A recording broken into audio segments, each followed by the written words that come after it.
So good morning. I'm very impressed that so many people are here at 9, even though many of you went up to the pyramid, whatever that is,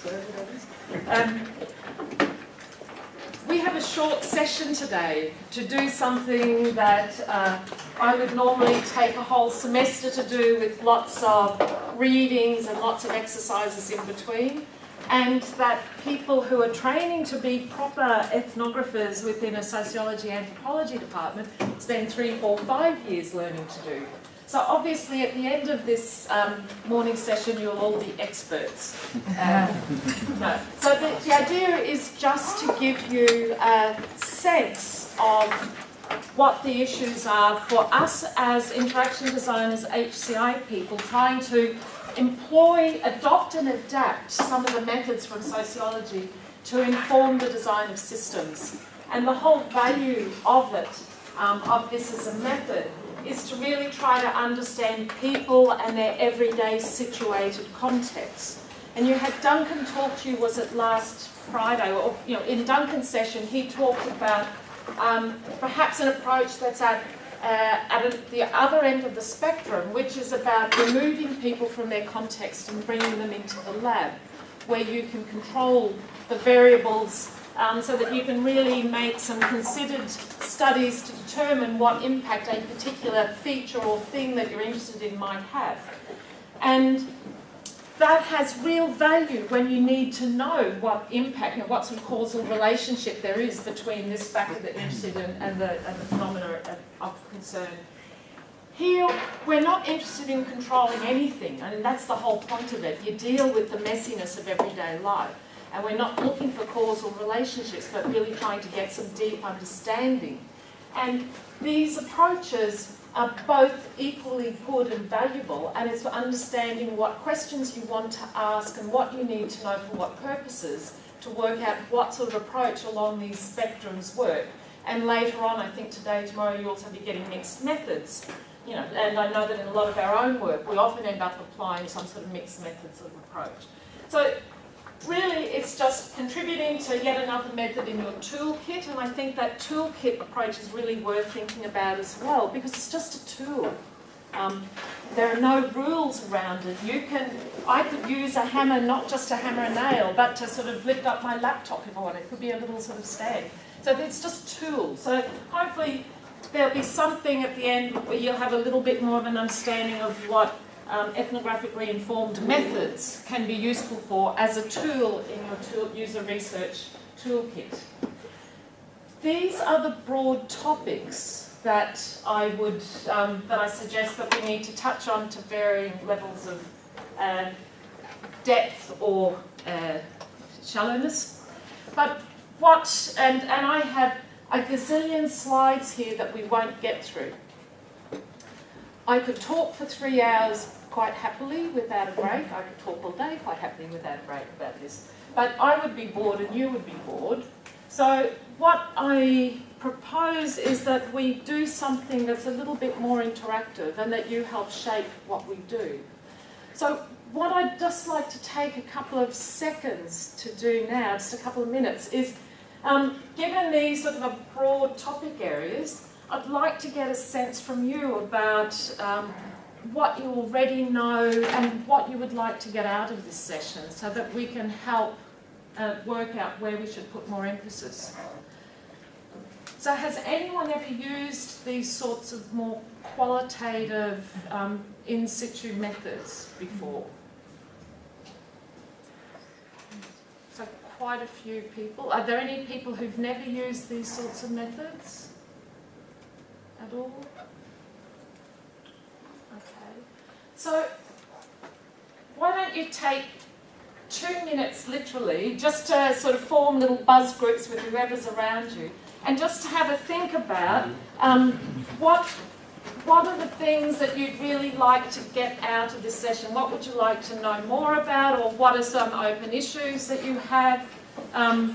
So just take a couple of 2 minutes, just a really quick buzz, just to discuss it, and give me feedback then, and we can help. We'll capture them up here, and then we can sort of see how we go.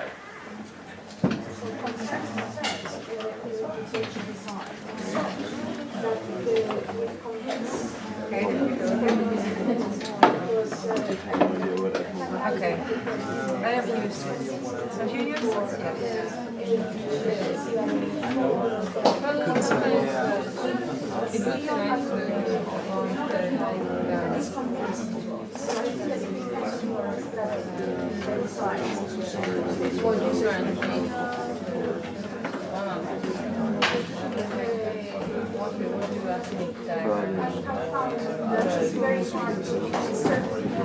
Yeah, about the analysis methods.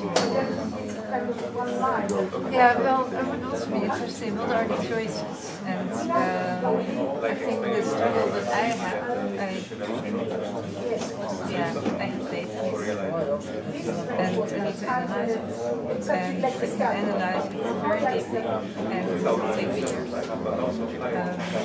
So that's a little bit of struggle that I have. I got a lot of suggestions that I think are not good enough. They're just too simple. I think the ideas that I don't want to write about it, so that's just all they're not. So, yeah. Yeah, what are actually the options for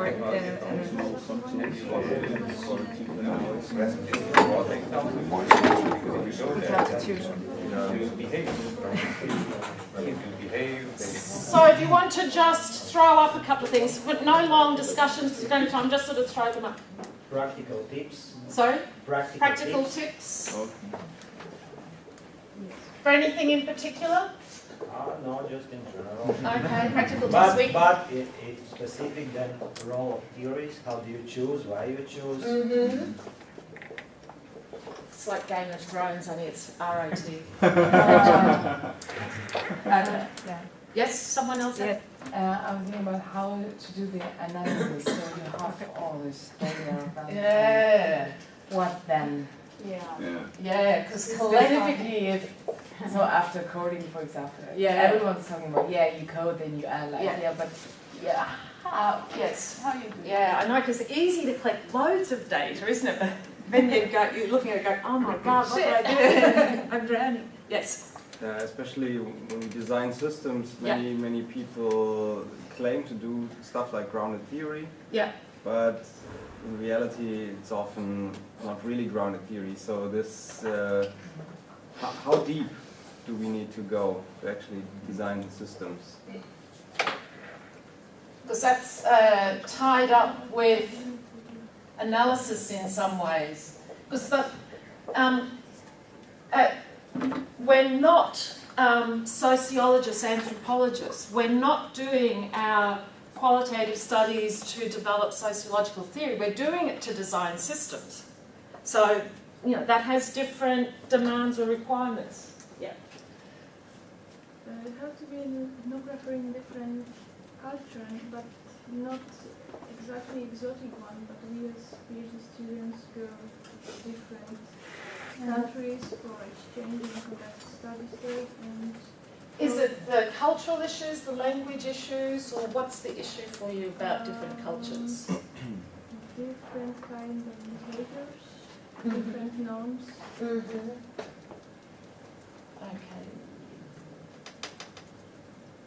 Right. We'd like to hear about the moving to design. Moving to design. And I think this, can I put this up here as well? Because I think it's sort of tied up with these questions here. I can give that sort of a summary answer now, because in some part there's still some sort of creativity. The answers aren't there to be sort of plucked out, or to pick up the right rock and go, there's my design. But it's a tricky step. And in tips particular, how to be invisible, how to not influence your object, and how to avoid this bias then in analysis and so on. And if you are influencing when it's really bad to do that, and when you just can label that.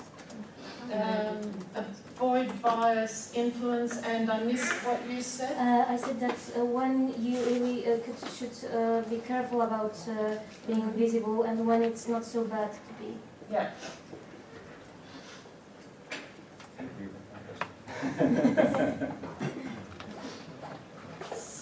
Any other key things that isn't captured here yet? Okay, so as we go through, if you think there's a chance to pick up on some of these and I've missed it, I'll try and keep these in mind. Ask. And I do also want to say that, you know, like, you can have a copy of the slides, and there'll be many slides where I will just say, and there's stuff here to read about X, because we'll drown in detail, and we'll try to sort of stick at the more important practical levels. If it's okay with you, I'd like to explore some of these topics more by discussion together where we have some time, and then use the slides as a check-in then to say, is there anything we've missed in our discussions? So does that sound okay? Okay.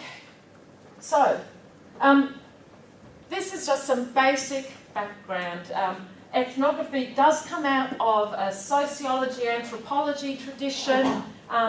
It's very much to do with, you know, in its origins, going and living with exotic cultures. And I don't know, they never go and live somewhere, you know, that's horrible weather and freezing. It's go somewhere exotic like, you know, Pacific Islands and that.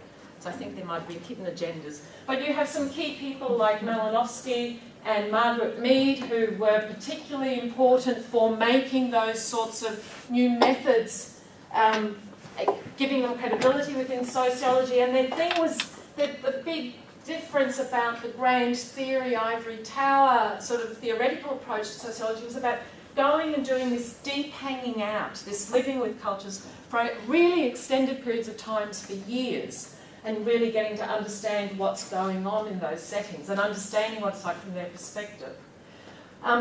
William Foote White, a sociologist with the Chicago School, is one of the first sociologists who started to look at cultures that were less exotic, so his own city, and looking at street corner society and studying street corners. So this here about, you know, in different cultures, you know, this was quite a shift in not going to some exotic other culture, but really coming and studying, you know, something that was very familiar to him, his everyday life, his everyday activities on the street. Within computer science, within HCI CSCW, ethnography got some traction when we moved from having standalone desktop computers to having networked computers, because networked computers enable people to connect together. Computing was no longer just about information processing, but also about collaboration and social interaction. And computers moved out of the office and into homes. So it also was not just about efficiency and productivity, but social life. And it's not surprising then that the psychology theories that very much inform some of the more empirical traditions and lab-based traditions, and when we're talking about cognitive science or cognitive issues and interacting with elements on the screen, while they're still important, when we come to people working together in a distributed fashion, those psychology theories of the individual don't help us any longer.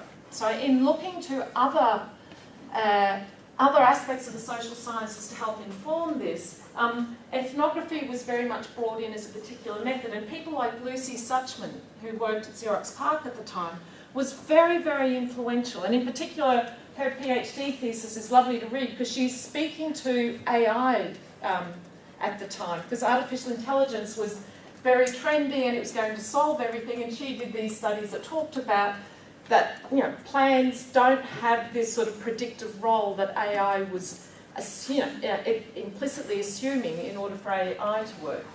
And there's a recent update that she's written with new chapters. There are also some other key names, especially within the UK, who helped really bring ethnography into the mainstream. And people like Lancaster were particularly influential because they weren't just sitting in an anthropology department writing to these dumb computer scientists saying, you know, this is my study, you should take account of this, but rather they were integrally part of a multidisciplinary team working with software engineers.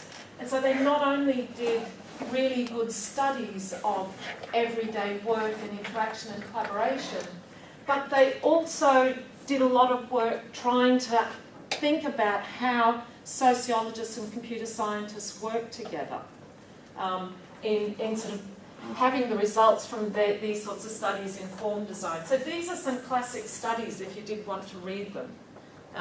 Different methodologies. These people come from an ethno-methodology. Have you heard of that term? So that's a very particular tradition that is sort of adamantly a-theoretical and very much looking at the participants' perspectives, and Christian Heath and Paul Luff bring more of a conversation analysis. I've obviously not got a brain, so I think I didn't plug in with it. A CA, conversation analysis perspective in the way that they dealt with their data. So these are some key names that brought it in. I think as ethnography gets adopted for design, it has quite a few differences to the application of ethnography for for theory building within sociology. So we don't go and live on exotic islands for 2 years or 5 years. We have much shorter time frames to do our studies in often. And we have different goals.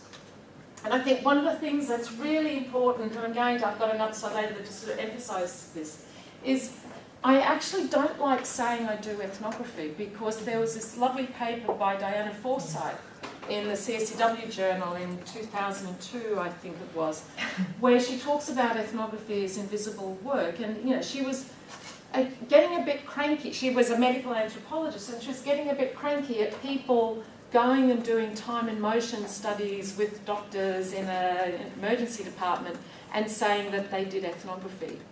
And she was sort of talking about how it values the very deep training and skills and expertise that formally trained ethnographers do. So I always try to sort of say that I don't do ethnography, but I use ethnographically informed methods or qualitative methods, just to be a little bit sensitive to those issues and recognising that we do have some of these differences. And sometimes, if you're lucky, you do get to work with people who are deeply trained in this as well. But that doesn't stop those of us who aren't, who come from more, HCI traditions, in adopting and adapting these methods for the purposes of design. There are these sorts of definitions of ethnography, and this is interesting just because it's from one of the professional associations, one of the design professional associations, talking about arguing the value of ethnography for design in industry. This is a definition targeted for people working in industry. And this is the main argument that people working in industry try to make for the value of it. If you understand people better in their real environments, you're going to create more compelling solutions. The basics of an ethnographic approach often involve observation of some form and often interviews somehow tied up with it. Not the sort of very structured interviews, but much more sort of in situ interviews and discussions. I think this is a key point in this slide, that one of the key selling points. I did used to work in industry as a user experience consultant in the user research group, and we did do many studies for international clients as part of a multidisciplinary team where we used ethnographic methods. And in selling the inclusion of user research as part of our proposal to a client, this is what we would say, this is one of the little mantras that we would have in our sales pitch. It's really important to understand not what people say they do, but what they actually do. Because there's so much that we do that we take for granted, because it's just what we do, we don't think about it.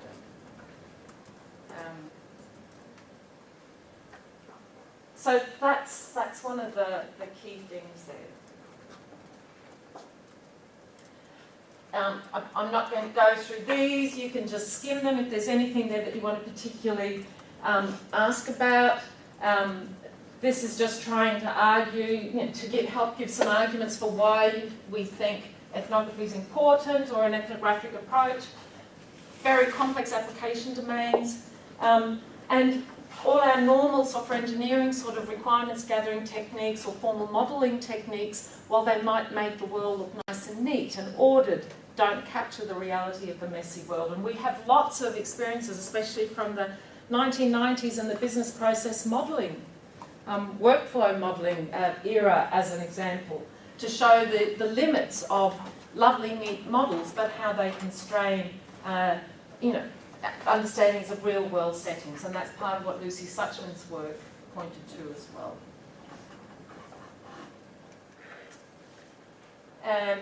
You can read through this later. Oh, this is a reading I should have given you perhaps. This is in the Handbook of Human-Computer Interaction, a book chapter by Jeanette Blomberg, at least in the earlier edition. And she's got a very nice review of ethnography used for research, and it's very practical and it steps through the whole sort of process. So these are some of the points that she gives for what ethnography can contribute to design. And John Hughes, who I talked about before, who worked with Tom Rodden and people at Lancaster, where they were working together, but, very closely with software, sociology people and software engineers. They found that there were different types of ethnography that they were doing, and different ways of arguing for the role that an ethnographic approach can play in different phases of software development and different contributions. So again, that's another sort of classic paper to look at just for background.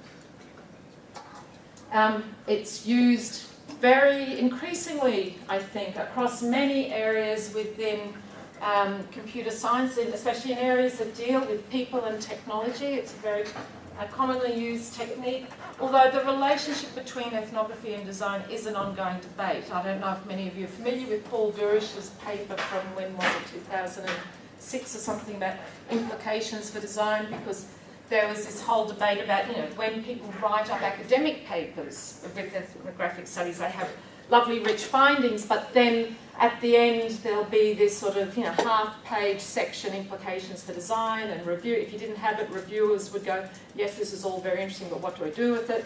And then if you do have implications for design, many reviewers will say, well, they were pretty silly implications or pretty obvious, what do I do with them still? And his paper was sort of arguing that why couldn't a study stand on its own right and people find value in it for whatever they want to do with it? But it's an ongoing debate, just to let you know.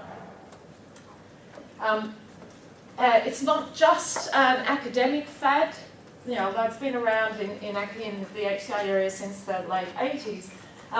It's very much a part of many companies, big IT companies, international IT companies, many of whom have very deep in-house expertise, both as part of their research arms. Does Philips have an ethnographic? I should have Formally we have ethnographics with Philips Design. Yep.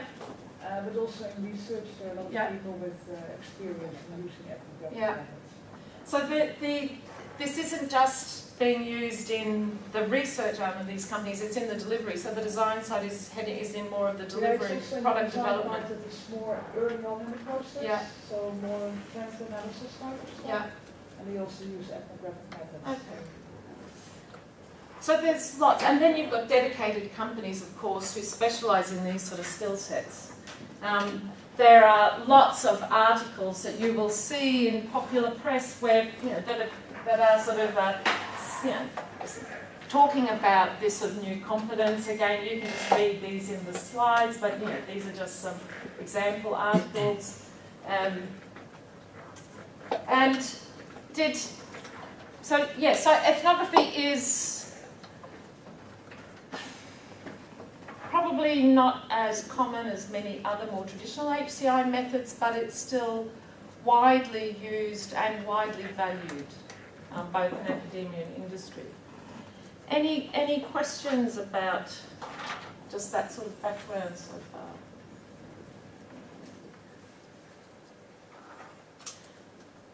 Did anyone get to read the Goober and Lincoln paper? So what sort of things? This is a paper that's in a handbook of qualitative research methods, and they talk about they're good for pulling out the difference between paradigms and methods. So we can talk about qualitative and quantitative methods, but they can be applied in different ways within different paradigms. And paradigms capture these ontological, epistemological positions that have implications for the methodologies, the ways in which you'd interpret or use those methodologies. So, and people who read that paper, what sort of things stood out for you in that? Any?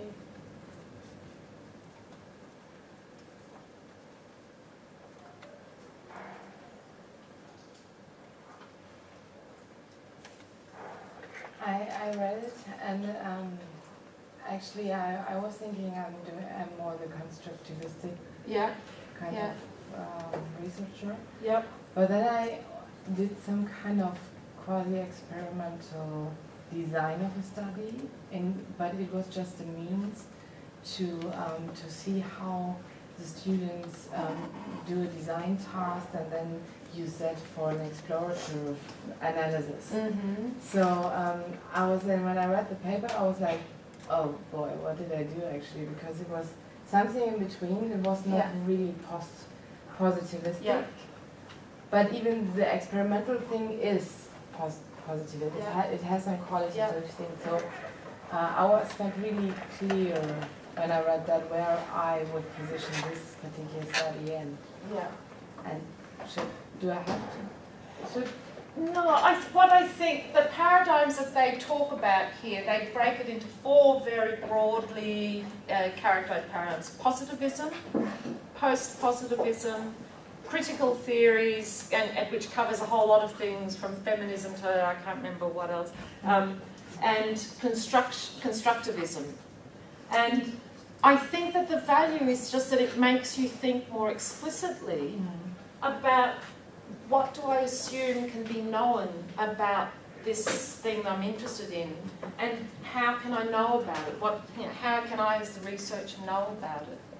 And what I think it's very good for pointing to is some of this stuff about how to be invisible, avoid bias and influence, because within this paradigmatic view, it would suggest that for ethnographic qualitative studies, especially within a constructionist paradigm, and we don't have time now to go into what all this means and how it plays out, but it would say that of course you're going to have influence and bias because you're deeply involved in getting, you're only going to know about this context or situation that you're interested in by this deep engagement and dialogue with the people and the context.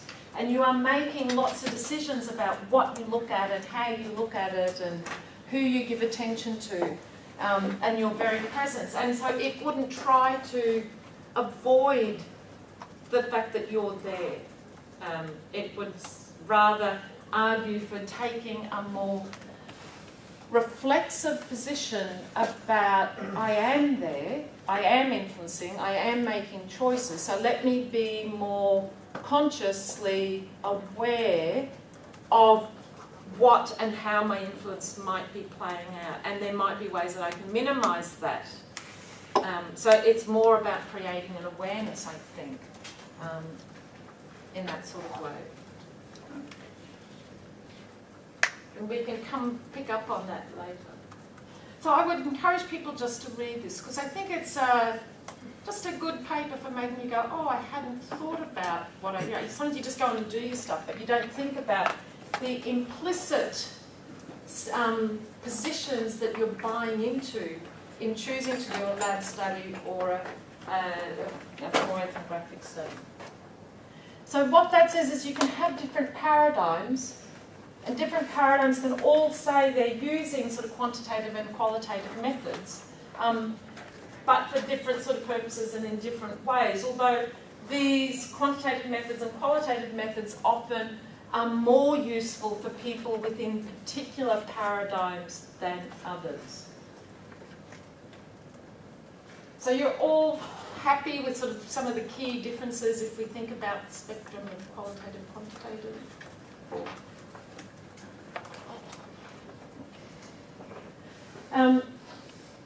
What what do you think? I see that there's a quick flash. What do you think some of the challenges are with doing using ethnographic methods for design? For us using them.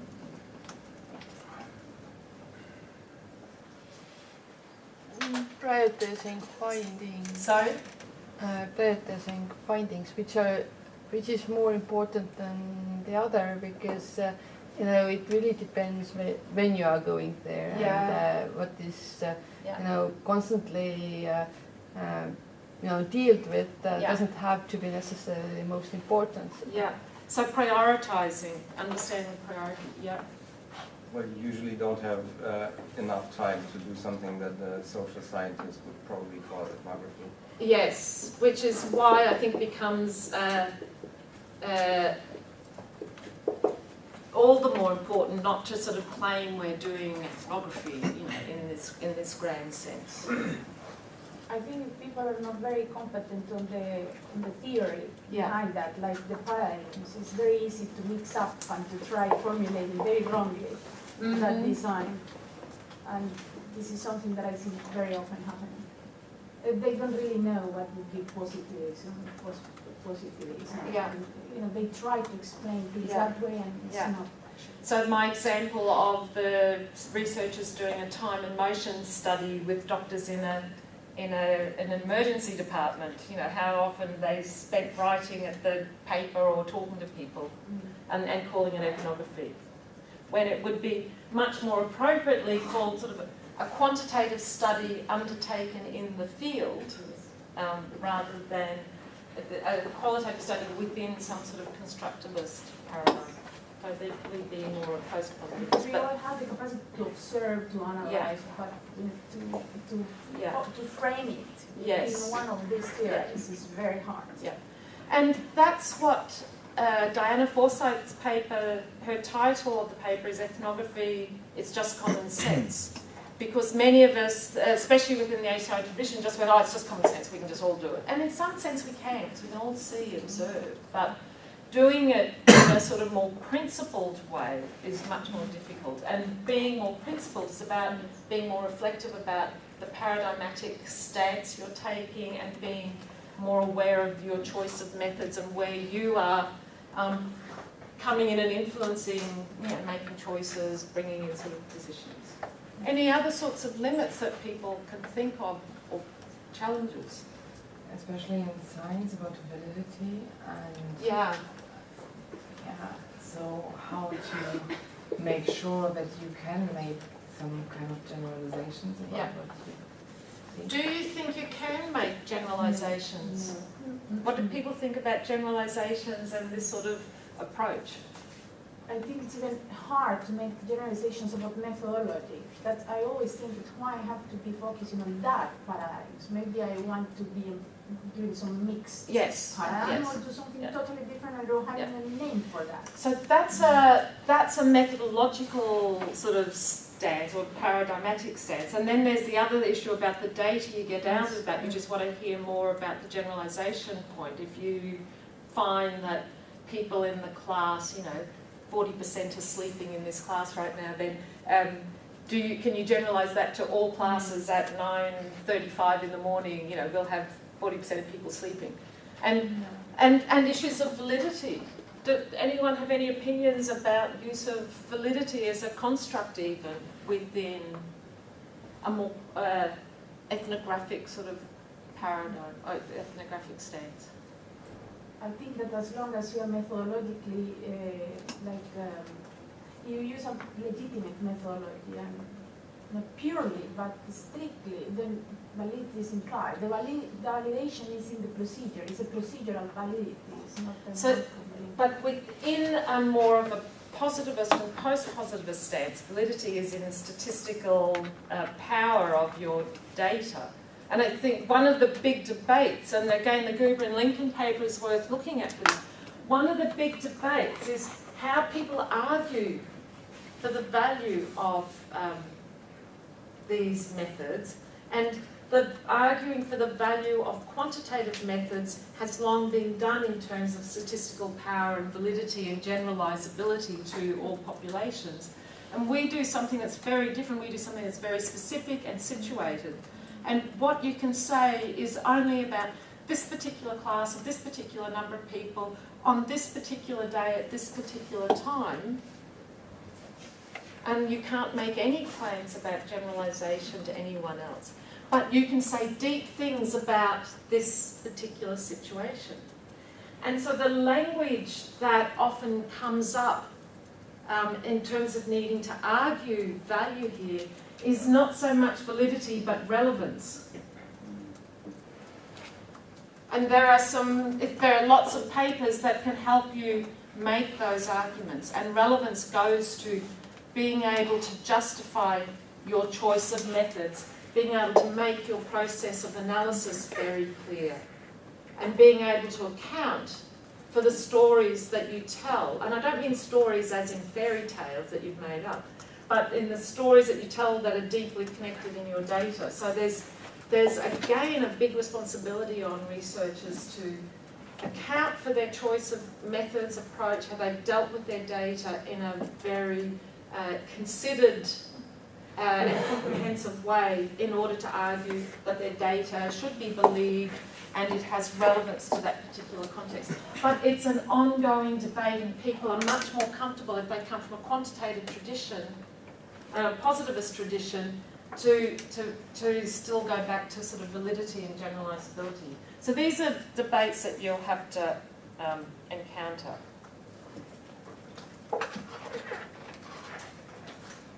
I think one of the other, so this is, this sort of goes to that validity point. I think the other thing is, one of the things with ethnography is where it's understanding and looking at situations as they are now, and there's a lot of debate about its value in really, if you're trying to do sort of radical design, radical new products, which, especially in this world of UBCOM technologies, where there's often much more about you're not problem solving but exploring opportunity spaces. You're exploring the opportunities that new technologies allow.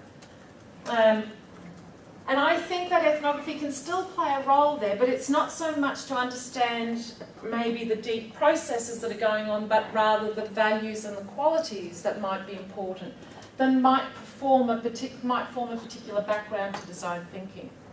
But it's a different sort of focus that you would take into your ethnographic study than if you were looking at doing an ethnographic study of this summer school and how to think about designing new technologies for next year, where we're doing something that's much closer to the experience now versus doing something that radically rethought it. And as some of the questions brought up here, the other challenge or problem is how do you actually move from messy data to actually influencing design? We'll try to do that. So this slide picks up on some of the things that we've sort of talked about around here, that I think that within a more formally defined empirical method where there are well-known standards for how you set up, how you control your variables, how you define your sort of two-factor blah blah study design or whatever, that a lot of your validity comes in those well-known understandings about designing empirical studies. And we have to do much more work when we're using these sort of methods to account for our presence in these studies, in how we decide what we focus on while we're doing the study, who we look at what time. Maybe studying this summer school, if you only looked at it on last Friday, could be different to looking at it on Thursday, or looking at it in the morning versus the afternoon. We make choices, so many little choices, doing this sort of field work, that we have influence not just on our participants in the, what's that effect called? I've got a mental block. What's that effect called? The observer effect, Hawthorne effect. Not only in the sense of the Hawthorne effect that we influence our participants, but in the influence we have on, do I choose to transcribe my data or not? Do I use word for word stuff, or do I just use my scrappy notes? Or we make lots of choices that influence, and I think being open about that is good. I just want to pick up on a couple of the terminology issues. I've already talked about ethnographer, but not being careful about that. I also, we talk about user research methods. I also have a real problem with user in this sort of work as well, because user gives a primacy to the technology. This is a technology, and I am the user of this technology, and I will do what I'm told, or I'm influenced by what gets done at the interface. And what we're looking at in these sorts of studies isn't just one user, one person, but multiple people interacting together. And it's a little bit different to using my word processing application or my PowerPoint application. It's about people living everyday life and integrating technologies or not in interesting ways. And I think sometimes the language of user we miss, or it distracts us from that complexity of multiple people and very complex situated context. So we use user as sort of a generic placeholder because that sort of comes off the tongue very easily, user research methods, but just to be aware, I think, that in these sorts of contexts it doesn't pick up. So. There's also issue with the indirect users. If we design something, there's many people will be, kind of affected by that. It's just not the user who is using the system, but also, for example, the customer of this user or someone else. There's the stakeholder notion we have in the ISO norm. Yes. But when it comes to user experience, I just also, if you're still there, in the user experience, we talked about that I struggle, for example, with the notion user experience. Yeah. Exactly because of that. Yeah. I would like to call it, I don't know, human experience or something. Yeah. But it's a notion that has been, or is developing, and I looked it up again in the white paper, and they specifically mentioned it's not just about the people directly using it, but you can't change that anymore, right? If I write a paper and I call it human experience, the reviewers will probably sue me or something. Or you can develop a term, become very popular. Yeah, because I'd like to change human-computer interaction now to be people-centered technology or something, because, but I think, again, it's just a matter of being reflexive practitioners and just being aware of the power of language, the power of terminology, the implicit assumptions that we might be buying into, and do we, want to buy into them or not. So it's just in terms of being reflexive there.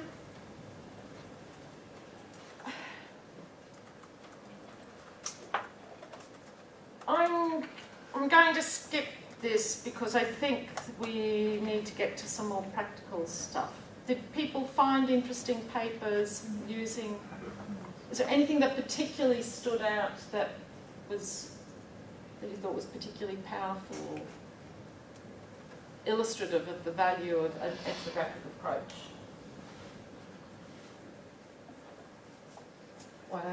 Especially when I want to know how they did that, I recognize that a lot of people, probably also due to the page limitations, just say, okay, we did an analysis. Yeah. But, and then we found this evolving, like, as if magic happens, and then there are the results, right? Yeah. It emerged. It jumped out of the data, however. So we'll talk about this later, but in the Brown and Clark paper, they very much critique the language that I probably have been guilty of using as well. The themes that emerge from the data were, and again, sort of that choice of language that doesn't own the hard work and the very sort of subjective choices that you had to make, obviously in quite hopefully principled ways, in order to find those themes. Yeah, I'd like to stress something similar. The methodology sections of papers in our fields are often crap. Yes. Yeah. I think reviewers are getting a little bit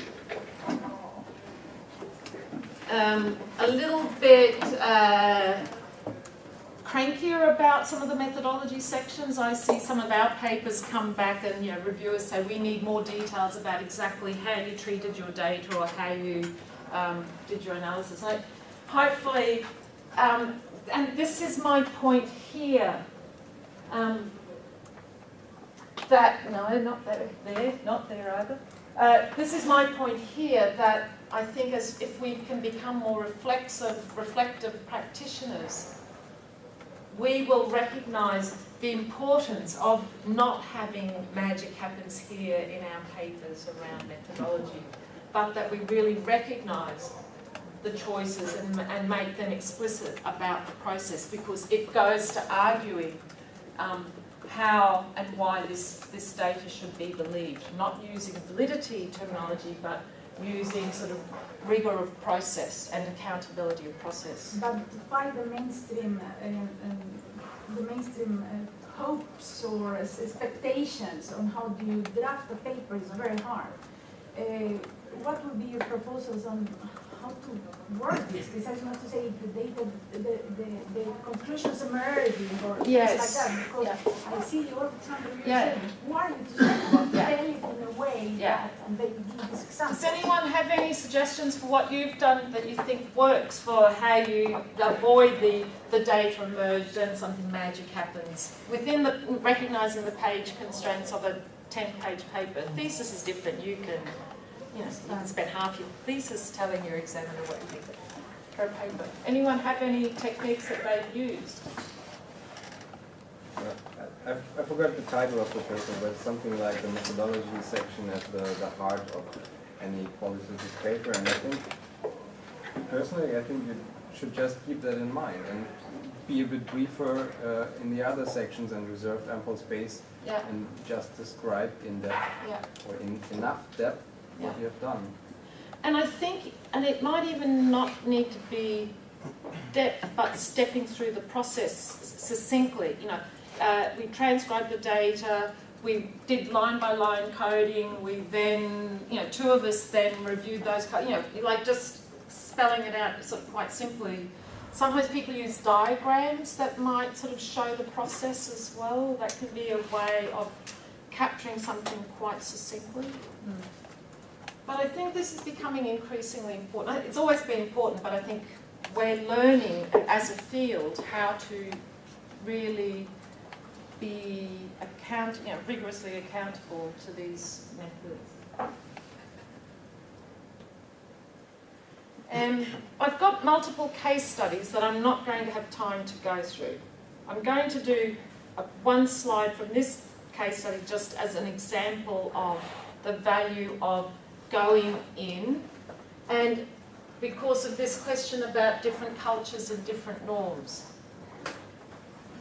And one of my answers around here is, in some ways, different cultures, different norms are the easier settings to do an ethnographically informed study in, because you don't have as much baggage in terms of your assumptions about what's going on. So it's easier when things are strange to say, to notice things and go, why is that going on? Why are they doing that? Because it's different to perhaps what you know. So I think actually some of this can be good, and because you will see them much more easily. I think it's harder when it's in a culture that you're deeply familiar with. So I'm just going to talk about this little one because I used to be a nurse. And hospital wards, patient charts, bread and butter is what I worked with all the time. It's just what we do. And I'd never really thought about it. And the whole move to electronic patient records, lots of good reasons. One chart, one place, one time, get lost, messy writing, blah, blah, blah. Technology is the answer.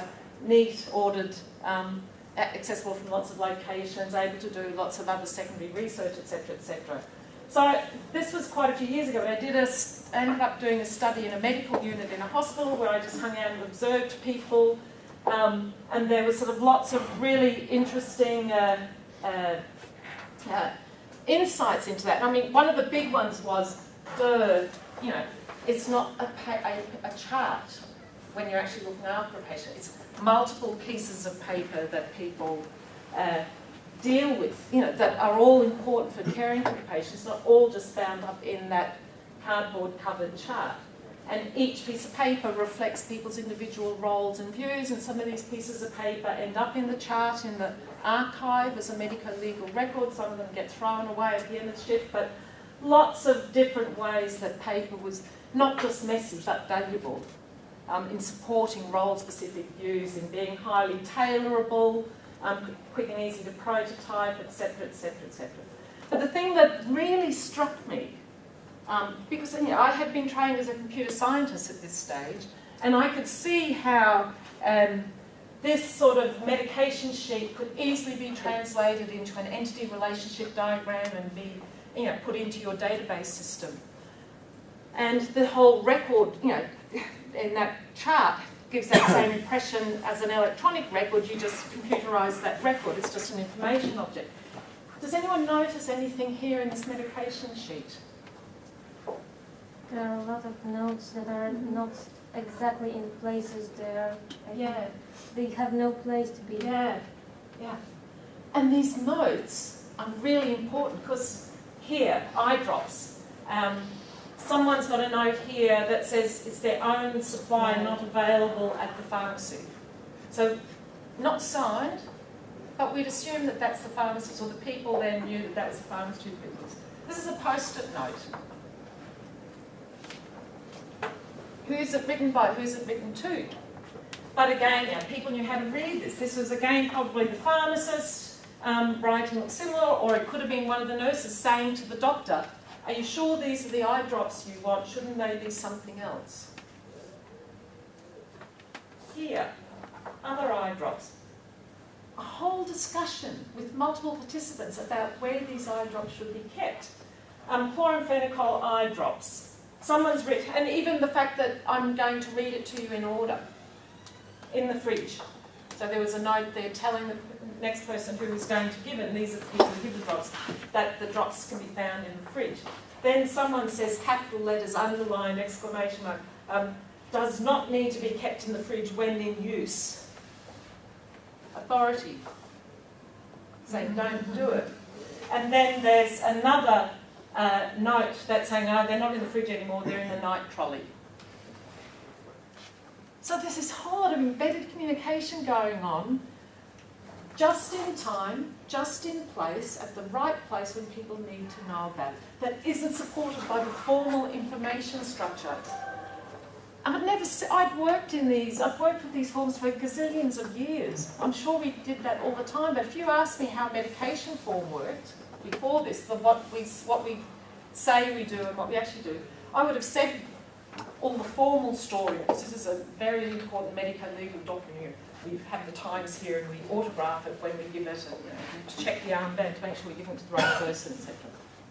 Yeah, I was just wondering, because reflecting on recent experience I had with doing ethnography, it's kind of similar to what we found, is that when people use paper and physical artifacts, it actually works for them, it works quite well. Yeah. But then you're in a framework of a project when you're supposed to bring new technology in, so how do you answer that question of, well, do they actually need it? Do we need to design something new because this works really well? Yeah. This is something I'd love to have a longer discussion about, but I'm conscious that the time's way beyond where I thought I'd be right now, as usual. I think that the value of these sorts of insights, and it's tricky when you're in a whole project that's got a momentum going, you recognise what you can influence and what you can't, first of all.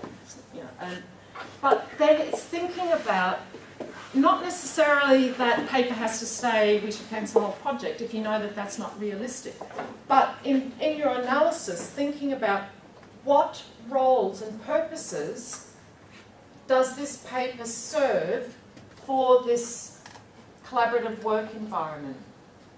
And are there other ways of supporting that or achieving that? So something here that, just talking about some of the, implications here, you might, if I had a chance to influence it, you might say, instead of just interpreting the medico-legal view of the medication form into a medication module, think about the fact that when you take away the paper, you're losing a very important just-in-time, just-in-place communication channel. Do we put a notepad at the end of the bed? Do we add a field here that allows informal notes or something? But it opens up a different discussion. And engaging the team in that sort of discussion about this is an important role it serves, what can happen. It may be going back to the nurses and doctors and pharmacists and saying, do you realise you're doing this? You're using it in this way. And often they'll go, oh, no, I hadn't thought that. You're going to have a system that looks like that. Working with them to workshop what might be alternative processes and methods to account for it. So I think it's doing something with the insight you've got about how and why. Yeah, I think maybe it's very easy to get trapped in this view that is either all paper or either all digital, but maybe we should be moving into kind of combining those different things together instead of just replacing them. And I think in reality it'll be combining. I think there are many more studies of electronic records, for example, that show, I've got a great photo of a general practice surgery that's been accredited as paperless, and it's got this wall of cupboards full of scrolls of paper patient notes as backup, and things. And still lots of paper. So I think, this is a whole other discussion because there's a lot of hype about the value. But our ethnographic insights can uncover and start discussions about these sorts of things. And we may not win what we think should be the perfect solutions right now, but I think the awareness raising that can be important. So, ethics. What do you know, or what do you want to know about ethics? Do you have ethics procedures that you need to follow at your own universities when you do human subjects research? With forms that you have to fill out? And does anyone not have an ethics board? We don't either. Where are you from? Siegen. Okay. And Here, University. Kiev, and someone else had their hand up. Where are you from? Stockholm. So I think those of us, many other people have got their ethics boards that will have, I'm sure, very comprehensive web pages and forms and checklists. Those of us who don't need to be very rigorous in how we deal with the ethical aspects of our fieldwork, and it's about ensuring the safety and protection of our participants, but also of us, that we're not putting ourselves into potentially risky situations. So, given that there's just a few of us, I'm just going to step through these. I'm just going to put these slides up. You skim them if there's anything you want to ask a question about, and those of us who haven't got ethics boards, we can have a deeper discussion over coffee if we need to. Just a brief question, something you confirm.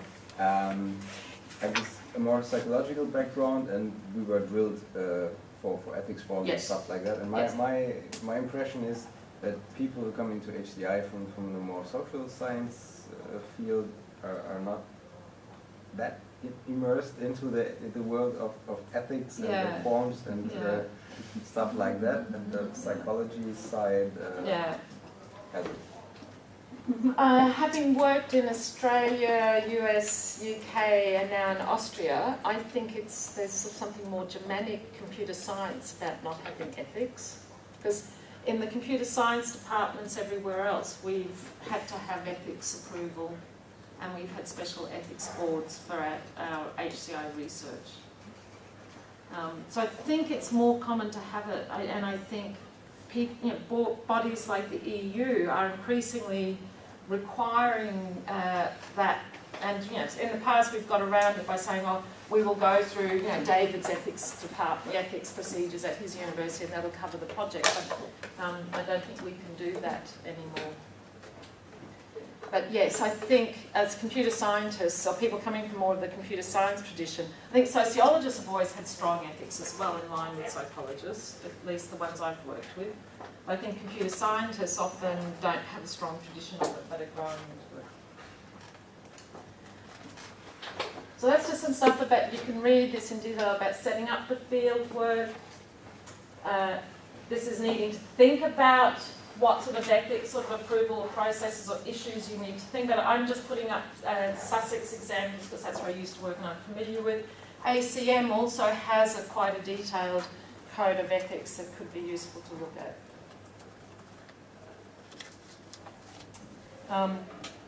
Many places have some sort of checklist that you need to go through that help you determine.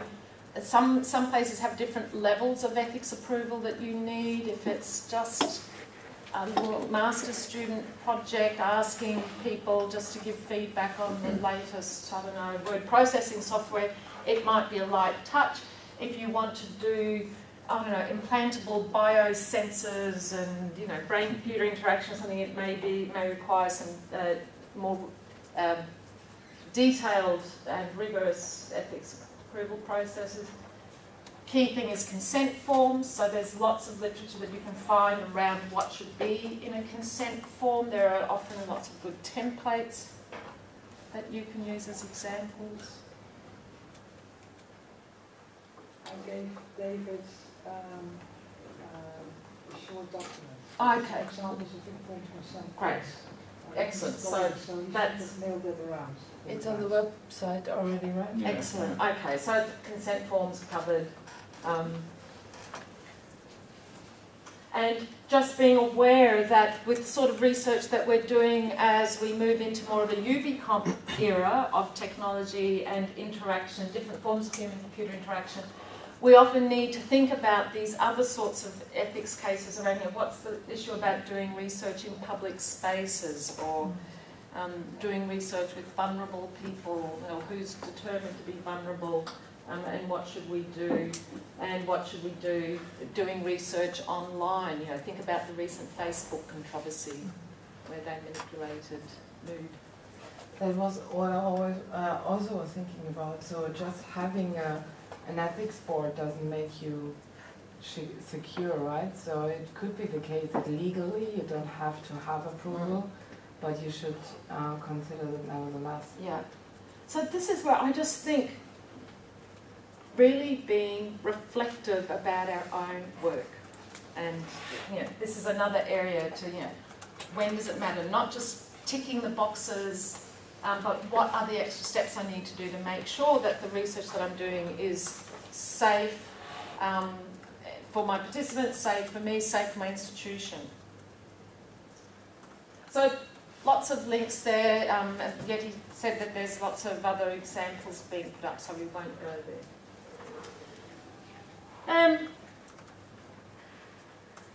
So let's move on to any other final questions about ethics, or is you happy just to look at that yourself? What about observation in public places? Yes. What do people think about observation in public places? Has anyone had experience doing research in public spaces? It's okay. Sorry? It's okay. Why not? So, and what's your concern that you would, do you want to have a debate with him? I did it, but I'm not sure if it's okay. Sometimes it wasn't comfortable because I was really concentrated on personal issues, on people interactions, how they behave, and of course I didn't know the details too, but actually it's like it's taking photograph.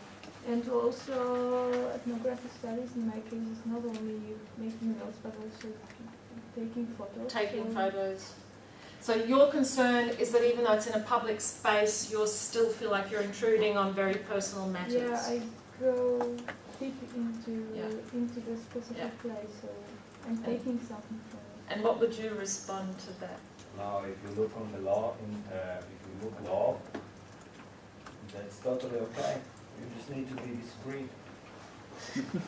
It's disguised as a tree in the park. If you look, if you like observe everybody like that, this is a problem. But if you're taking notes, observing, that's okay. Even to take photographs. Yeah. Except if you are in Hungary, because in Hungary there's a new law. If you are taking pictures in public spaces, you need permission from the person. but in other European countries, it's okay. So you need Unless to. you're trying to sell it also, then you need permission. Okay, so you need to know your local laws at the legal position. So we're uncovering here sort of a legal position and also a personal position, because even if you're legally allowed to do it, you're sort of saying you still feel uncomfortable doing it. Are there any other ways of capturing the same data? But I would like to add one point. Yeah. Not everyone can do ethnography because it's like really intimate process. Yeah. Because you are observing, going into the deep how it's maybe that thing. No, You are very it's not. sensitive. It wasn't that case. Maybe I'm just too sensitive, and I was afraid that I may hurt somebody. Of course, I tried to be invisible and etc. But I collected the data that I could feel this level of personality. Yeah, but they are acting anyway in public space. They know that people are watching them, yes. and in some cases, if you want to record it to the videotape, you have to just acknowledge them that this is the area where the actions are recorded. So it depends, of course, what they're doing. If they are having privacy moment in the public space, like a bathroom or something, I want to say something similar. We are all the time recording data. I want to also ask what the value of your own experience as a participant of some processes or even a profession. If you have been working on an issue for 10 years, taking notes, thinking about that, not consciously, I'm going to write a paper that is ethnographic, but you are there. And then you comment on your 10 years of experience. Isn't it just the same? And then you have been invisible, actually.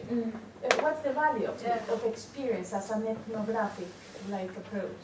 I think the value of experience as an ethnographic approach comes down to the accountability of your methodology.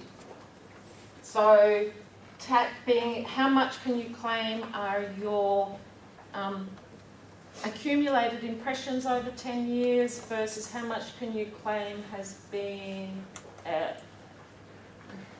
more rigorously accountable within the data set that you can point back to particular lines of observations or photos that you've taken and stuff as data points. How it could be more rigorous if you are actually a practitioner. Yeah, and I think it's okay. I think maybe you don't want to label it as ethnography. Maybe you just want to say, reflecting back on 10 years of experience. So I think it, again, can just be being careful around the language that you use and the claims you make about that data. Because your reflections on 10 years of experience are entirely appropriate and could be incredibly interesting and useful. But it might not be the same as having detailed transcripts of every interview and discussion you've had over the last 10 years that you've coded every line of and developed themes around and spent 6 months analysing. So I think it's just being more constrained in the claims. And just to close this off about public space, I think that these sort of are often the positions, something sort of that depending on a particular country. I think at some point we have to say where we feel comfortable, and maybe there are some things we've done in sort of semi-public places where we will put a sign at some entry point and just say, look, if you enter in this space, it's public space, just be aware that there could be photographed and stuff. So, if it's a situation where you can do that, maybe you need to be think carefully about how you store your data or what photos you use in reports and how I don't know. So I think there are interesting areas interesting issue about what's legal but also what feels right. But it really depends what they're going to do with the outcome. I mean, if you're going to stream it live somewhere and, people are recognizable and there will be something for these people, something bad will happen. So you might want to just... Then I want to clarify. There is I come from photography field. Yep. And usually people don't know the rules and they have their own perception how it works. And a lot of people think that if you use my picture, you need my permission. But actually, no. If it's made in public space, I can publish on internet, I can put in magazine, no problem. Yep. So there's the legal stance and there's the moral stance and personal stance, just to think about where you want to sit. I think there's also an element in it. Yes, legally you may be right to take a picture.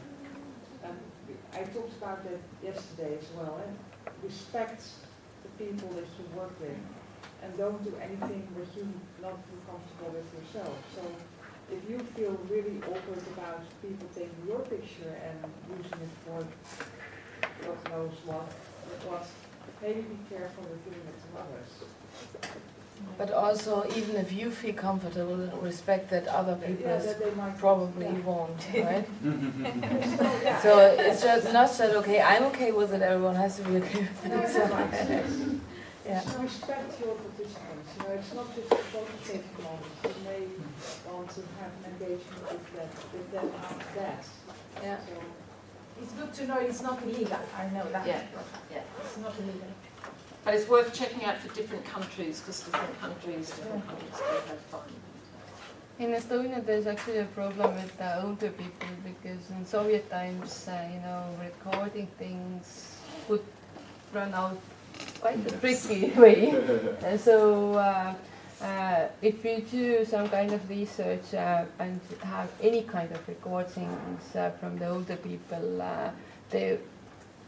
most of the times they are not really allowing you to do that because they still have this fear inside. Yeah, so sensitivity, respect and sensitivity, I think, is the key word there. A basic minimum legal things there.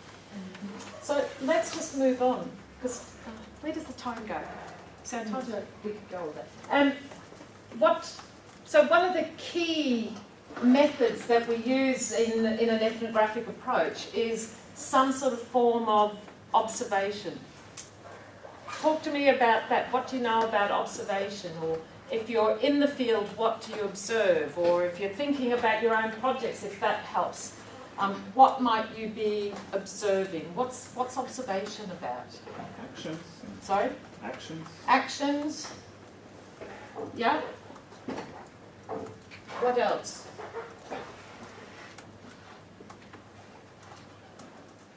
Reactions. Reactions. Patterns of behaviors between participants. Patterns of behaviour. Relations. Relations. So what? Who's talking to who, or what do you mean by that? Non-verbal Technical, communication. and if they are close to each other Yeah. or not. So physical proximity as well. Do you mean? And also psychological proximity Mhm. somehow Yeah. can be seen. Situatedness and context. So what do you mean by situatedness and context? Because they're great buzzwords that we love. We love using. What do you mean by that? The actions and the reactions and also they are all connected. So you don't have the same actions with the same actors in different situations. So it's all connected and influential. And you said something before that I missed. Non-verbal communication. Non-verbal.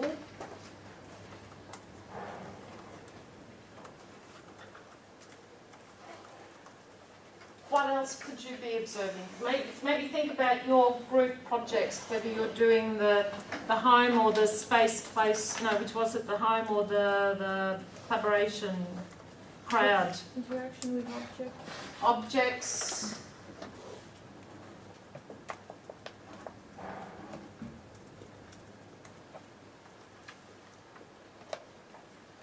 Maybe also the activities surrounding the thing that you are observing. Like Okay, so the thing that's the focus, but also like what is someone doing before and afterwards, and with what kind of mood, and yeah.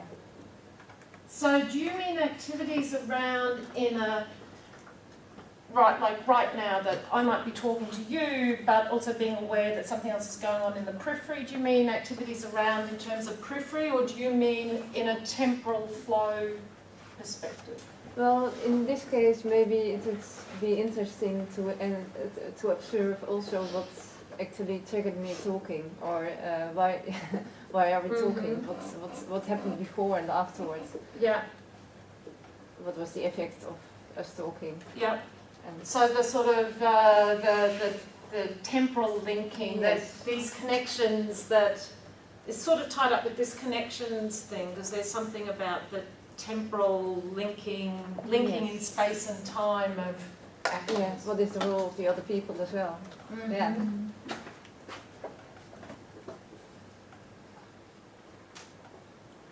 Yeah? I like to see some rituals. Rituals? What do you mean by rituals?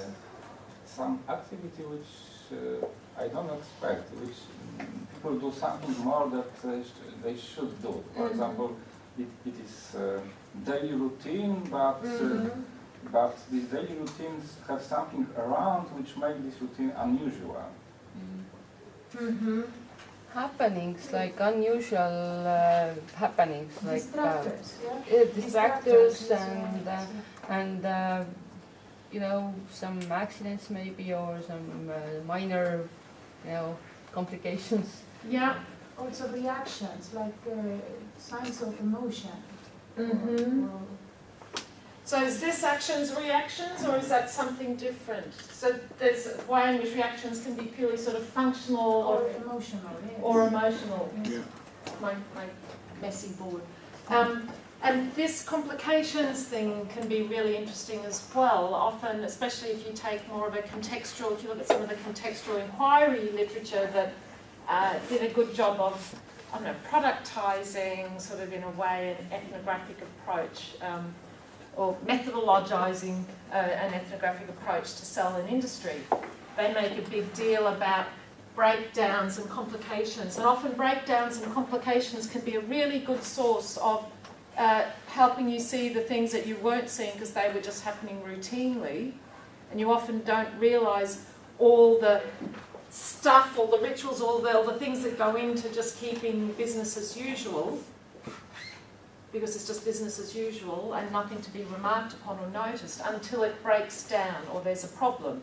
And then it makes you understand more that actually, you know, this person's role in doing blah was really critical in making it go smoothly, but I never understood that until it didn't work properly.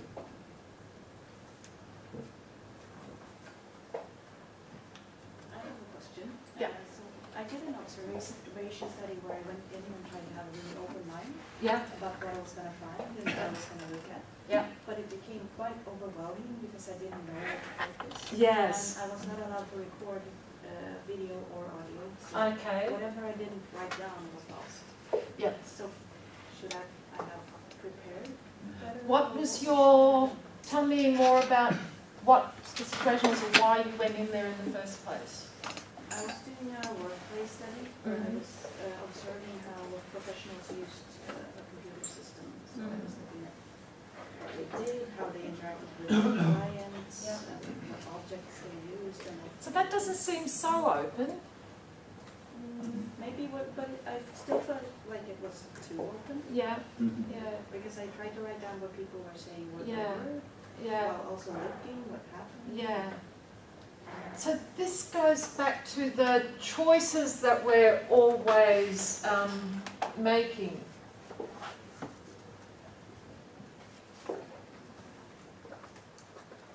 Because if I'm standing here, I get a particular view of this room compared to if I'm standing here. Or if I'm busy looking at how you're using your writing or your pen and paper, I'm focusing there, I'm not focusing somewhere else. So you are always making choices about what you're looking at. It sounds like you didn't feel like you had a sense of whether you should be looking there or looking more generally. Yeah. Is that a problem for the first visit? Is this a first visit? Or it was during a week. yeah. So I had 1 week. Yeah. Yeah. And I guess I thought every So what did you do? So during the time that you were there, you took notes. Yeah. What did you do at the end of the day when you went away?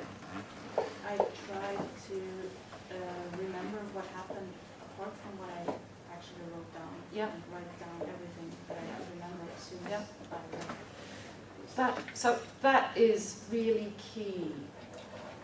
And sometimes I don't do it, and even though I will stand here and say, you know, thou ought to do it, really important to write down everything that you can remember as close to the time, either when you're in the context or afterwards. It's going and having a cup of coffee or a beer or something and just filling out your notes and writing down whatever else sort of stuff. Did you do anything else other than completing? So that sounds like a great strategy for very comprehensive raw notes to work with. Did you do anything else then at the end of the day? I also wrote down my thoughts and Yeah. reflections Yeah. as far as I had any. Yeah. So that's good, because you're writing down what you saw, but your thoughts and actions. And I love my multicolour pen, if we talk about practical tips. I love my multicolour pen, which I started using when I was a nurse actually, because we used to do blood pressure in one colour and pulse in something else and temperature in something else in another colour. But I use my multicolour pen because I would use my own observations, I'd use my observations in one colour, my impressions in another colour, so to try and sort of separate them out and make it really clear what distinctions were. So that's great. So observations, impressions, anything else? Well, I think sometimes you have to prepare. And what I mean, we had observation with, vet doctors, so, and to understand where they could use computer instead of just regular paper. And I wasn't prepared, and this doctor started to operate a cat which didn't really wanted to sleep, and I couldn't, like, my stomach couldn't, like, keep that. I would have, if I knew, I would have prepared and watched some videos maybe about operation or something. So it wasn't really good observation because I couldn't really watch. So there's stuff about going into the field as well prepared as possible, but without overly biasing or influencing. So there's a point where you want to go in, you still want to ask the very good, naive questions about why did you do that, what did you expect. The very good thing of writing notes of everything observed and your impressions and filling them out as soon as possible afterwards. But there's just one other thing that I would perhaps add that might help with some focus for the next day, is in filling out these notes and impressions. In grounded theory they talk about writing memos, so you might say, my impression was that they didn't really like what they were doing. But then you'd say, why didn't they like? What was it about it that they didn't like? You know, I wonder if there's something about this tool or that tool or something. So sometimes in filling out the notes, moving from the impressions to memos, sort of questions, you know, or something, whatever language you might want to use, might then give you a bit more of a focus to go in with the next day. So the next day you're still not standing there, you know, looking at everything, but just for today you're going to focus a little bit more on that particular couple of things that you really want to dig down. You want to understand why. You know, these are often why questions, how questions, what else questions, who else questions, you know, all of those W's, what with, how did they know to do that? And sometimes completing this process at the end of the day, or, you know, like, but coming out with these sorts of questions will help you focus a bit more going in the next day. And you might keep focusing in like this. So going in and that focus might lead you to some more deeper sort of focus questions, or you might just focus on this for the next day, and then next day there might be something else that you want to just spend a bit more time on. You still try to be attentive to other stuff that could be interesting. Would that have helped, do you think? Something like that, in helping you feel less lost? Yeah, I think so. Because that's often a step. I know that, you know, when you're tired, it's exhausting doing field work. I know this is often a step I get a bit slack about, and you suffer for it. You know, your next day is not as productive. Or you have to do a lot more work in the analysis because you've got so much data. So a couple of people had hands up. I had a question about this being an expert or a novice in the field. Yeah. Because I've also worked for 8 years in the medical setting. Yeah. And so you also wrote about rituals and routine plus more. If you're a novice in a field, you might not realize that there is something not normal, irregular, right? Yes. But if you are an expert in the field, you might not ask questions that a novice would do. So how do you think about that? Yeah. Again, I just think it's being reflective and trying to be aware of what assumptions are making. There's this lovely woman who helps me in my use of research methods class at Sussex who's a sociologist. She says that before she goes in to do any field work, part of her prep will be just brainstorming. What are all the assumptions I think I'm making about this site or this workplace? What do I think I know, don't know? And she tries to sort of sit down for an hour and just brain dump everything that she can think of, just to try and help her be more aware of things where she might be assuming too much or bringing in too much background knowledge. And she said that really helps her. And I think playing this requires sensitivity and skill and experience, because sometimes you might have a really good idea why something's happening, but it can work to play the novice more than you really are, you know, because, and often you can be really surprised about what people think and think. And other times that people will get annoyed with you because their work is so time intensive and critical, they don't have time to say to someone, yes, this is a piece of paper, or whatever. So I think there's a sensitivity to working out how to play this, but doing something a little bit more on this end, I think you're more likely to uncover more if you can find the right balance between not annoying them. Now we had lots of other hands up and we've got a tea break now at 10:30. So, goodness, I'm so behind. So let's have our tea break and come back and we can pick up on those other questions.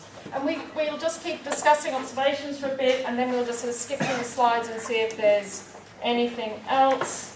You note all those small details. Yes. Which you see, or the way how people speak, or they act, or the way they dress up. This is really, it's very important, because at the end, when you will make analysis of your notes, data, it came out really useful data. Yes. That will be on one of the other slides as well. My advice is, unless you really know you're only interested in purple notebooks of this size and that's it, and you've got no interest in anything else, that you take notes about everything, especially in the beginning. Because in the analysis, something that doesn't seem very important in the first instance, as you start going through your analysis, it can become important. And if it can kill you if you don't have good notes. Who else had sort of comment that they wanted to make at the end of the last? So we talked about all these different sorts of things that you can observe. We talk about how you go from sort of having a sense of what you should be looking at. And one of the things that reflects that question before was you can go into the field at the very beginning, very open-ended. So you said you went in looking at how people use technology in the office or something. So you all had already started to become a little bit more focused, although still a very broad topic. But you could have started off just going in and saying, I'm going to look at this office. And maybe there are other things that could have been of interest. And it's often this sort of process of continually, and this is where you don't leave all your data analysis to the end, you start at the beginning. You're continually engaging with your data, asking questions of it. Asking questions is the big key. Asking questions, why am I seeing that? What's going on? What else is going on? What didn't I see? Often what you don't see is just as useful as what you did see. So that your focus eventually evolves and refines. Theory. What about the role of theory in this? Sometimes you can start off with a very strong theoretical orientation that informs the sorts of concepts, constructs you might be looking for. Other times you start off much more open and data-driven, and you might turn to theory later on, if you turn to theory at all, in how you look at it. These are all choices you can make. But it's just being explicit. Is there anything there that you'd want to comment on? Or? Well, in my opinion, it's rarely that you do only purely observation and doesn't engage with interviews. Yes.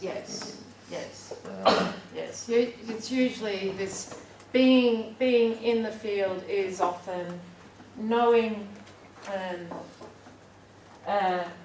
Is sort of you getting to know the field and getting to know the rhythms and knowing when you need to just sit in the corner and be more passive observing, and when you can follow someone around closely and not annoy them, or when you can interrupt and ask someone questions or not. And that's about gaining sensitivity. And these are some of the sort of skills that you only learn by doing. Being sensitive in the field to know when to get out of the way or when to interrupt people. And you're often doing this whole mix of observing and talking and discussing. And observation isn't just your only thing, or interviews. There are other ways that you can also sort of complement your data collection. And I know that Sian Lindley is going to be talking about some sort of more methods around capturing narratives and getting users to tell stories around probes and that. And some of these sorts of diary studies can also be ways of capturing stories or experience sampling. I think someone was talking about that. So there's lots of ways that you can sort of capture data.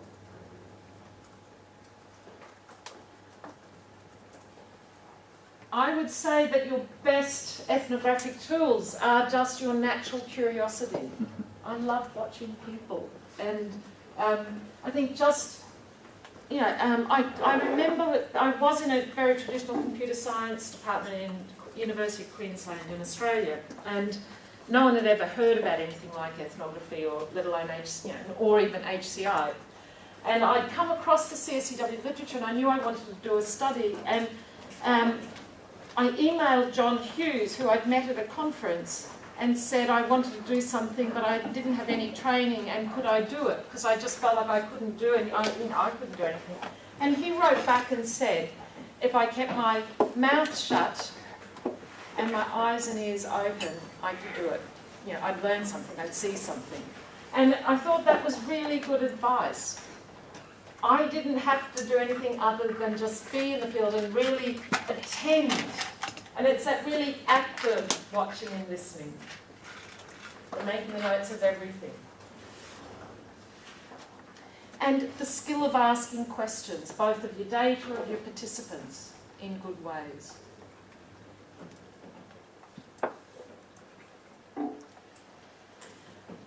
These next couple of slides are all sorts of different ways of capturing what you've said here. So just see if there's anything there that stands out or that is different to what you've said. Maybe what we didn't talk about was sort of, like movement through space, and the role of space and resources in here can be useful.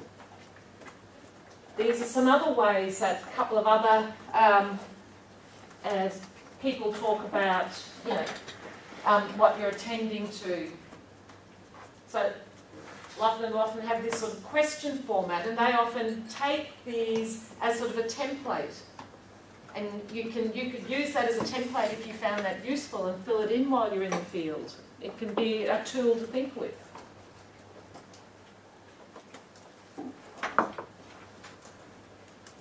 Anything there? Other versions.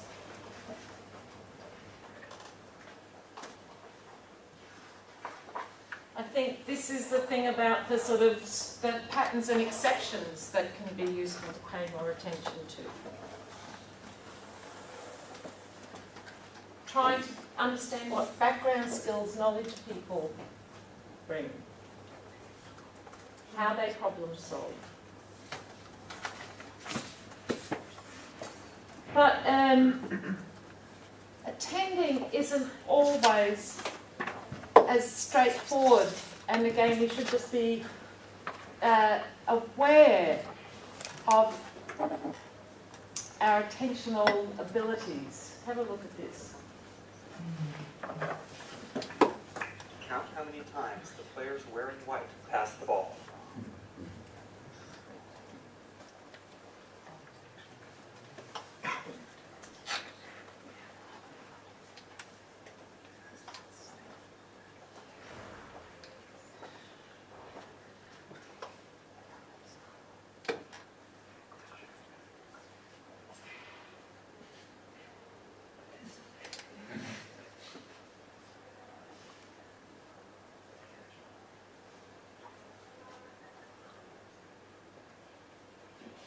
The correct answer is 16 passes. Did you spot the gorilla? Yes. For people who haven't seen or heard about a video like this before, about half missed the gorilla. Many of you have obviously seen it. If you knew about the gorilla, you probably saw it. But did you notice the curtain changing color or the player on the black team leaving the game? Let's rewind and watch it again.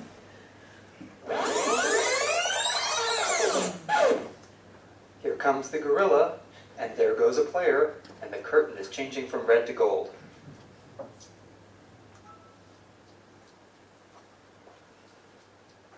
When you're looking for a gorilla, you often miss other unexpected events. And that's the monkey business illusion. So had anyone seen that particular version before with the curtain and the people leaving? Did anyone who hadn't seen it before, did you actually detect the person leaving or the curtain changing? You did? Oh, very good.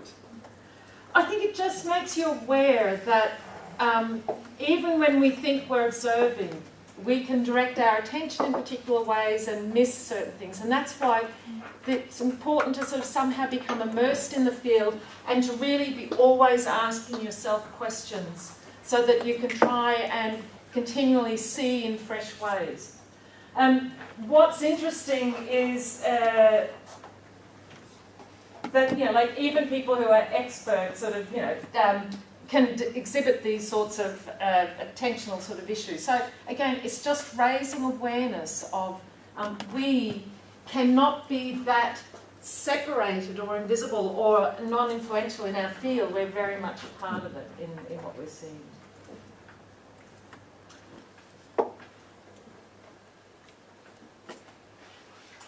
So capturing everything. So one of the things about what notes do you take in terms of capturing everything? I found a really nice paper that's quite short, that's talking about writing field notes, collection strategies and background expectancies. And they talk about, again, pointing to the choices that we make. And when you're in the field, you're already deciding what to write about. You're already deciding what you're paying attention to. What do they notice? What do they choose to focus attention upon? What do they subsequently recall? What do they remember? What do they choose to document in their notes? In what detail? We are influencing the data we collect, and the data we collect becomes the source for our analysis that then becomes the source for moving to design. And so thinking about again, more consciously what notes you're taking. So some people talk about you could be doing it as salience. So what are the things that struck me as interesting about what I've just observed? So what are the things the most salient, most noteworthy, that stick out most in my mind, and making notes about those? Or having a strategy that says documenting everything as it happens in the order that it happens, quite comprehensively. And making sure to pay attention to document not just what's there, but what was unexpected or what didn't happen. Which is some of the, and also I'd add to that, documenting what you observe and your own impressions, as that person did talk about down there. So you can make choices about these sorts of notes. What sort of notes do you guys collect, people who've done it? What have you found most useful for yourself? Quotes. Quotes? In case of listening to people. Quotes, do you mean if you're taking handwritten notes? Or, but are you only taking quotes? No, of course not. Okay, so you're capturing a whole lot of stuff, but also trying to include their actual words. Yep. I also videotape them and make notes, and afterwards I felt really stupid because I thought, okay, what the things I wrote down were actually not that interesting. No, yes. Then when I rewatched the video, I was like, whoa, perhaps I was writing something and missed that one. So, That's why it's worth going back in the field often, because if, you know, like where you couldn't take videos, realising that in the beginning we often see the obvious taken for granted stuff, and somehow we need to get that over and done with. So there are 50 people or whatever. And to start seeing more deeply, and so going back in the field repeatedly and immersing is about being able to move beyond the sort of the simplistic observations to sort of the deeper what's going on, and that's why these sorts of continually asking questions is helpful. Yeah, I just want to say that in the study we did recently, we had 3 people working as a team, and each one of them focused on their own perspective, and then we made a joint sense-making session afterwards. Excellent. To merge those different perspectives together. Otherwise, we just collect too much information, we won't be able to go through it. Yeah. I've also been in a team where we've both been, we haven't split up with different, you've done it with 3 people with different focus, different. I've also been in a team where we've just done it together and we've both been attending to the situation. And when we sit down afterwards to discuss it, it's fascinating, because sometimes you'd think we were in totally different settings. Because 2 people, but we saw and attended to very different gorillas and curtains and, you know, things. Same thing with interviews. What you're hearing and you know, registering is sometimes completely different what you're going to get if you re-listen them. Because it's like really magically for you it didn't happen. Some parts of the audio didn't happen for you. You didn't even realize some of the parts.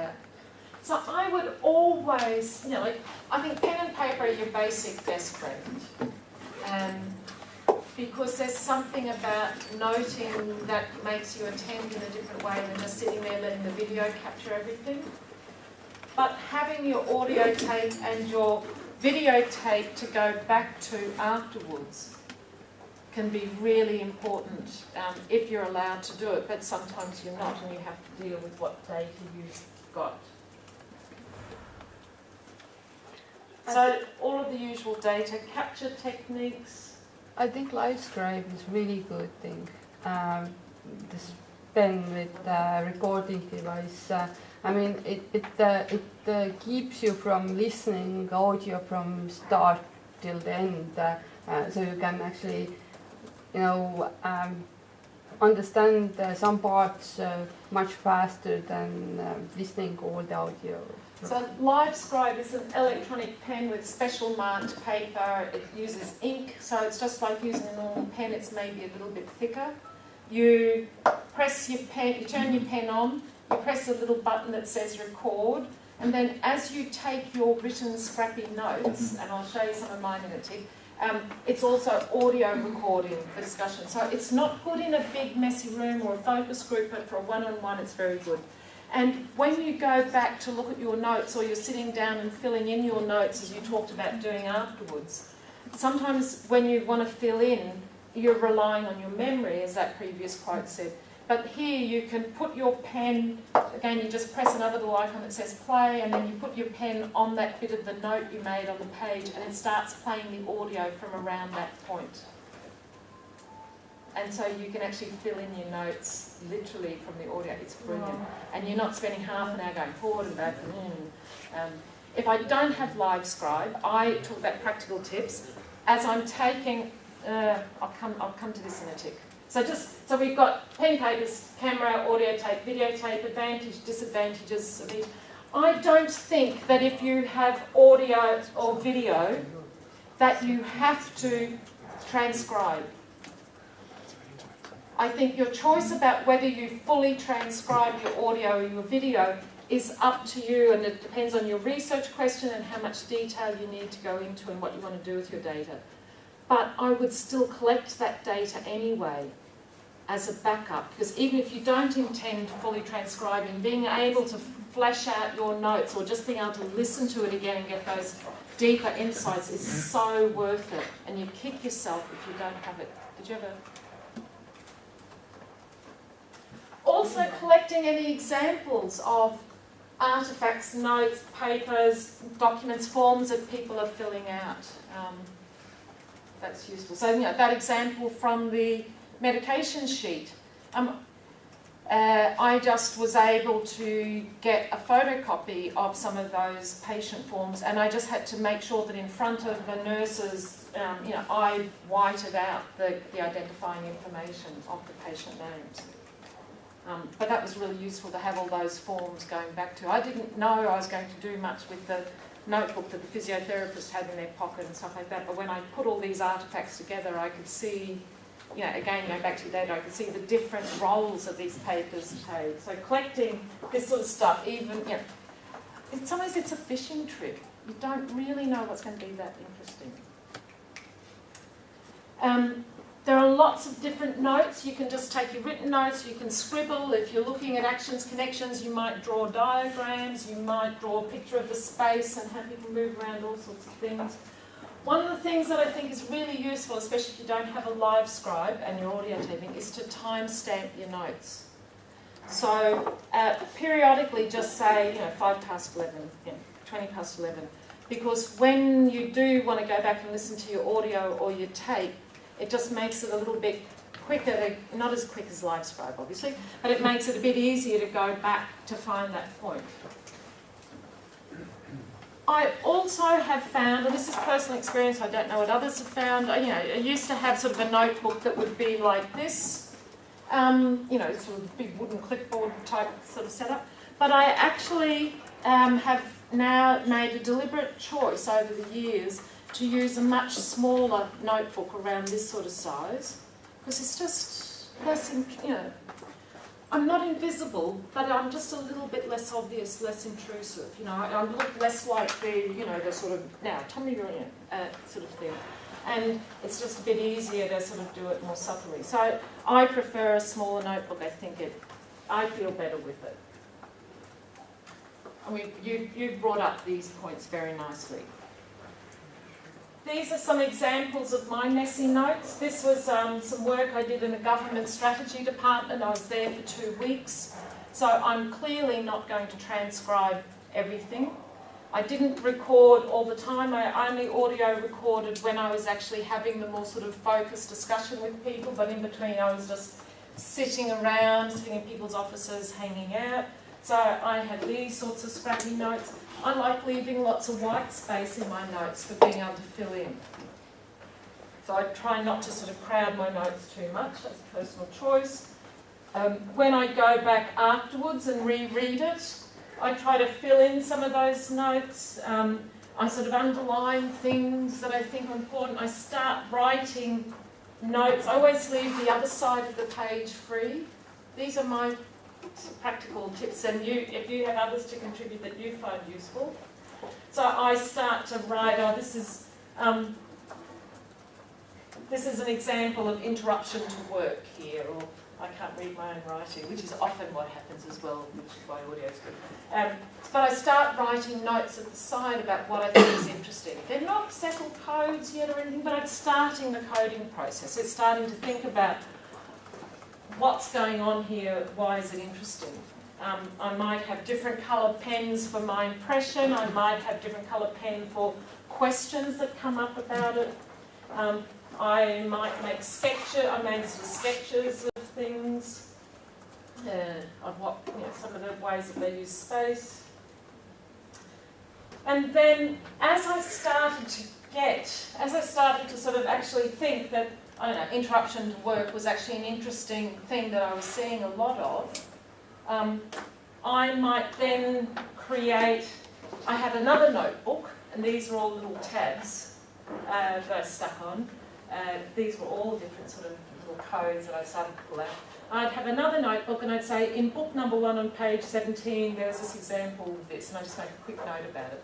So this is where I just start capturing all of the examples of, in this case it was serendipitous information discovery. So I just captured lots of examples, and that pointer here took me back to my raw notepad. So that's just an example, and I'm a pen and paper girl when it comes to note-taking. What do other people use? Does anyone else have any other tips for field notes? I think it's still the quickest tool to write with a pen instead of other forms. When there is a situation, I really feel that I need to hide. So, for example, I'm very close to people. I had such a situation on the carriage. I was observing tourists on the carriage with the horse, so I was just in the middle of the carriage. Yes. So then I used my mobile phone. Oh, very good. Because it was like natural situation. They thought that I'm saying business. Yes.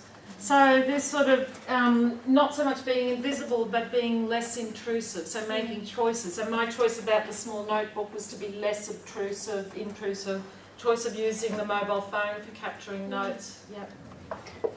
Tablet PC, also you can write by hand, tablet PC. And tablet PC, yep. So it isn't like this, but it's like but it's tablet. still the flat, yep.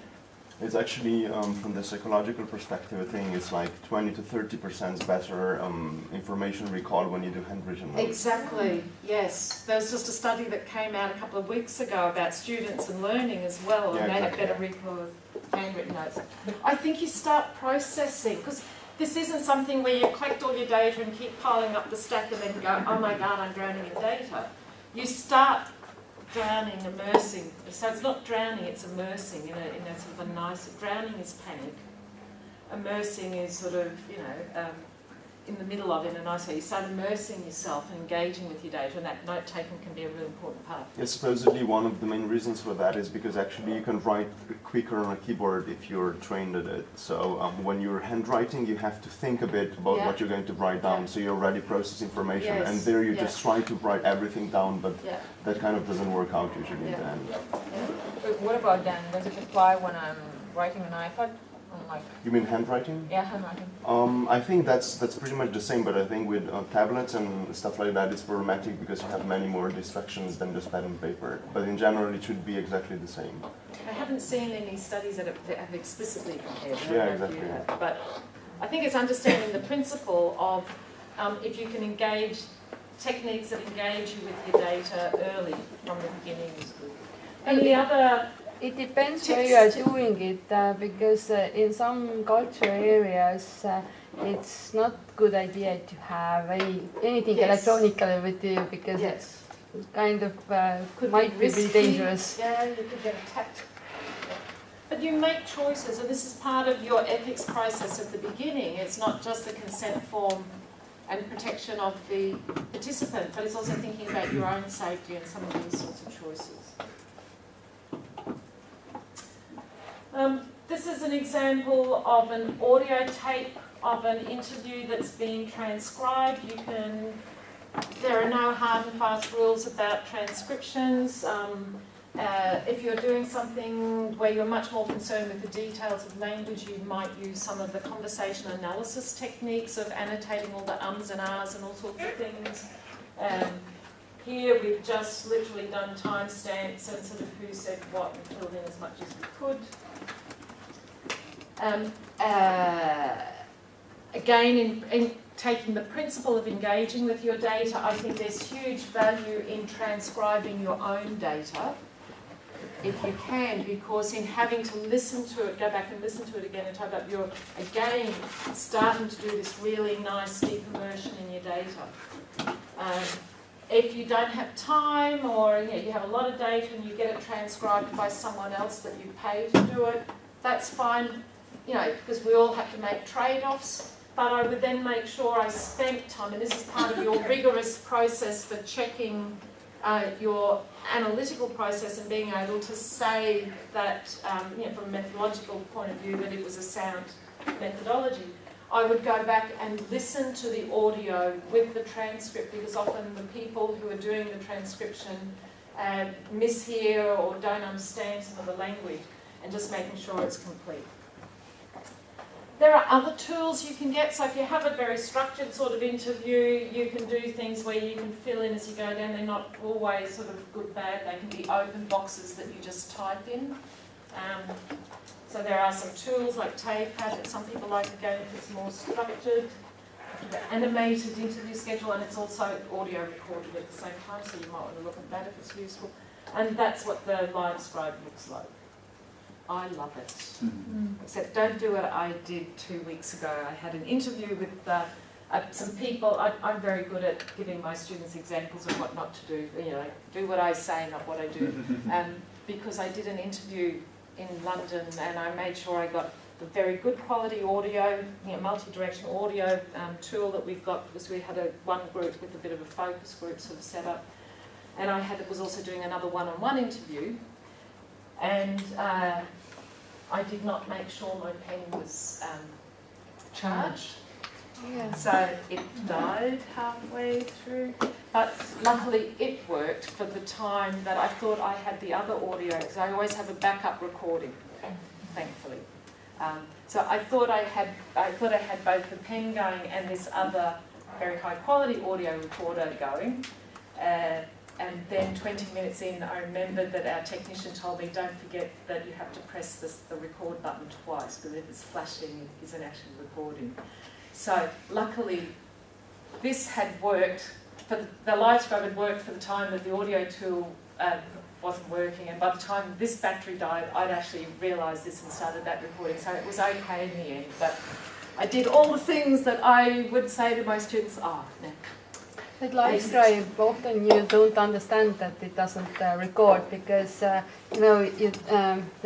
panel or the screen is not towards you always. Yes.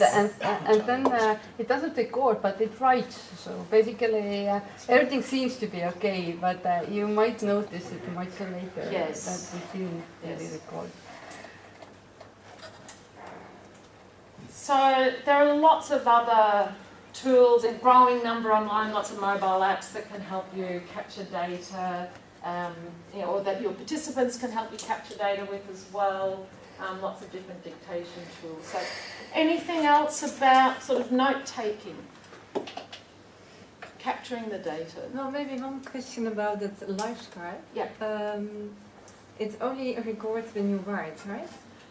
No, it's recording.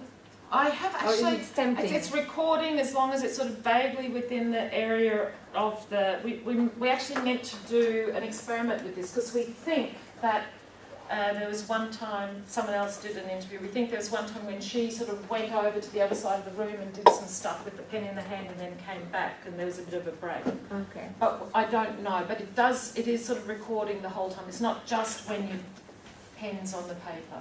Okay. As long as... Because you separately say that record, and you might not even want to write anything, but it still records. But it's better to write that, otherwise you will miss half of the functionality. It makes it easier to go back to the recording, just having, even if you just do a dot. So what one of my students does is that she's in a situation where it's not so good to take too many notes. that's a skill as well, to take notes while you're, it's okay taking notes while you're observing, but while you're interviewing, a lot of people find it is quite disruptive. I think I'm quite good sort of taking notes while I'm talking to people, which sometimes means I can't really read my writing afterwards, but I like having my notes are really important to me. You have to find your own style and preferences, and a part of this point. But I can sort of take notes and still give the good sort of hopefully non-verbal feedbacks and encouragement. But some people don't like that. And what Naomi did was she had lots of dots on the page, or she'd just write a word. And the dot meant something's interesting here, listen to this more carefully. So you can, it's not exactly how it's intended, but it's a nice sort of repurposing of it to fit the context that she was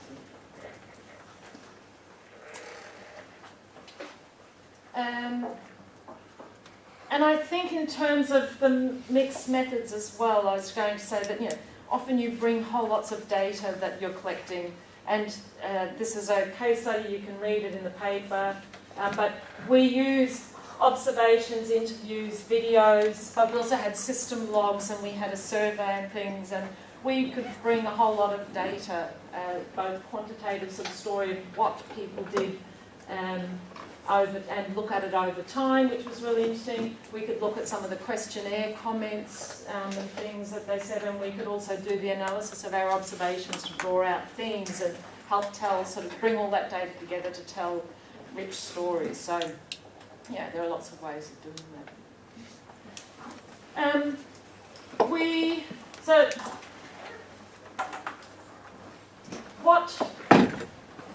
have 40 minutes that's going to talk about interviews, analysis, theories, and moving to design, which we won't do in 40 minutes. How much do you know about interviews, or do you want anything? Analysis and design. Analysis and design? For me, interviews and Okay, so let me just put the interview slides up for sort of 2 seconds for each slide, and if there's anything that you particularly want to bring up, just as as we're walking to the next bits, just yell. What I often do here is we'll do a role play. Showing a particular interview technique style to sort of try to counterpoint some of the things that we should be doing with what we should not be doing. There's some things with people who are doing interviews and they're not really, they're not newbies anymore, but they are not analyzing what they are doing also. And one thing which actually is really disturbing is that if the person is trying to encourage the speaker to speak more, and they're doing something like kind of voice, and when you actually listening to notes, that this interviewer actually they are stopping at the place. Yeah, it's disturbs them as well. Yeah. But somehow people don't understand it at the beginning. Yeah. So what I'm doing now to you, yeah, exactly. So it can be too much. Actually, I'm making a note to myself because I'm going to include that in the next version of this. So I've got a good example from another researcher who did too much of that. I think one of the biggest important things with interviews is relax. And be quiet. And if you're into any sort of, mindfulness sort of type stuff, doing the sort of couple of really deep breaths before you go in, just to because sometimes it can be quite nerve-wracking. You feel like you're performing in some way, and then you're more likely to do the yes, yes, yes, and not listen to what people are saying to you in response because you're looking too much for your next question. And I think if you can just go, it's cool, just relax, listen, mouth shut. Open up just to ask a question. Think about, try to again be reflective about how you are, what your presence is like in the field. Because I can come up and go, okay, so can you tell me your name and where are you from? And you know, I can set up this whole sort of stressy dynamic. That's good. And they're interrupting and doing all sorts of things that create a very stressy dynamic. Whereas what we're doing in ethnographic interviews is we're trying to get people to tell us stories, not answer questions. We're trying to get them to tell us stories, to go deeply into what they're doing, to explain, to open up to us. And so being present in the interview context is really, really, really important. So just really be reflective about your own, how you're feeling, and being as calm as you can feel, slowing your breathing down, not over-verbalising in the non-verbals, you know, in the extra-verbals, and in letting silences sit.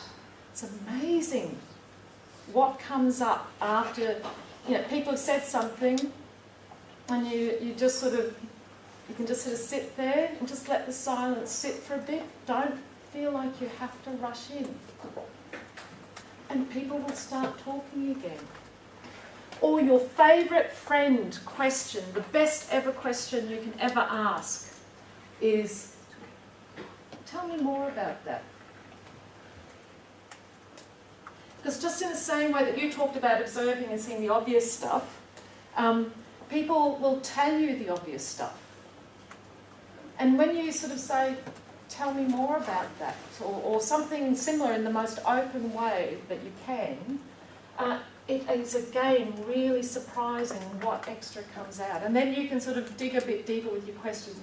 Why was that? What else was going on? What were you thinking? You know, like, how did that make you feel? You know, whatever it was is relevant. But tell me more about that. Silence, and so being calm, being a calm presence. Silences are okay. And tell me more about that. And I think they would be some of the best tips for doing ethnographic sort of interviews where you're doing sort of more semi-structured or unstructured, trying to get at deep stories. And what if you're doing your interview via the telephone? It's a bit different because you don't have that all non-verbal cues. But it's still okay. It's amazing what you can still pick up. If you can be present in the telephone, you can almost hear when people are doing a sort of, you know, thinking. Or, and again, you can still just let silences sit for a bit. And, you know, so it's not as rich in the multi-channel, but I think it can still be fine. The thing is, like, as you feel uncomfortable having silence, especially if you are nervous a bit. Yes. Interviewee also feels a bit nervous if it's silence too long. And then in this time they're thinking what else then they can tell you about that. And they tend to break the silence to speak more about the subject. But you can also set up a dynamic where, so it can be an uncomfortable silence because you're both sitting there going, oh shit, oh, I'm sorry, you know, silence. Or you can set up a dynamic where it you know, you've set up this sort of softer, gentle pace. So sometimes I'm aware that I sort of try to, I don't know, lower my voice a little bit in, you know, or slow my voice down, or, you know, so you just try to play with some of the dynamics of your own sort of presence and dynamics to try and manage that. You know, you can role play that with each other. You know about these sorts of interview styles, big thing about what we do is unstructured.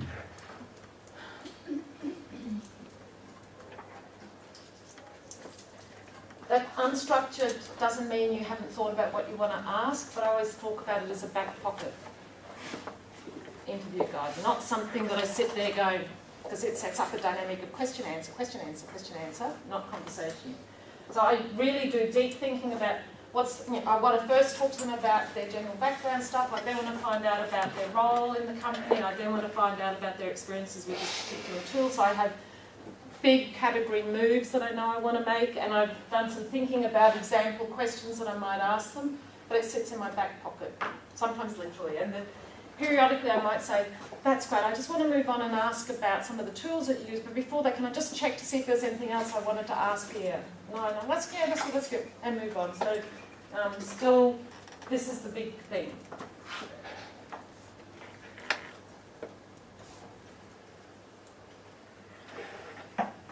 This is important.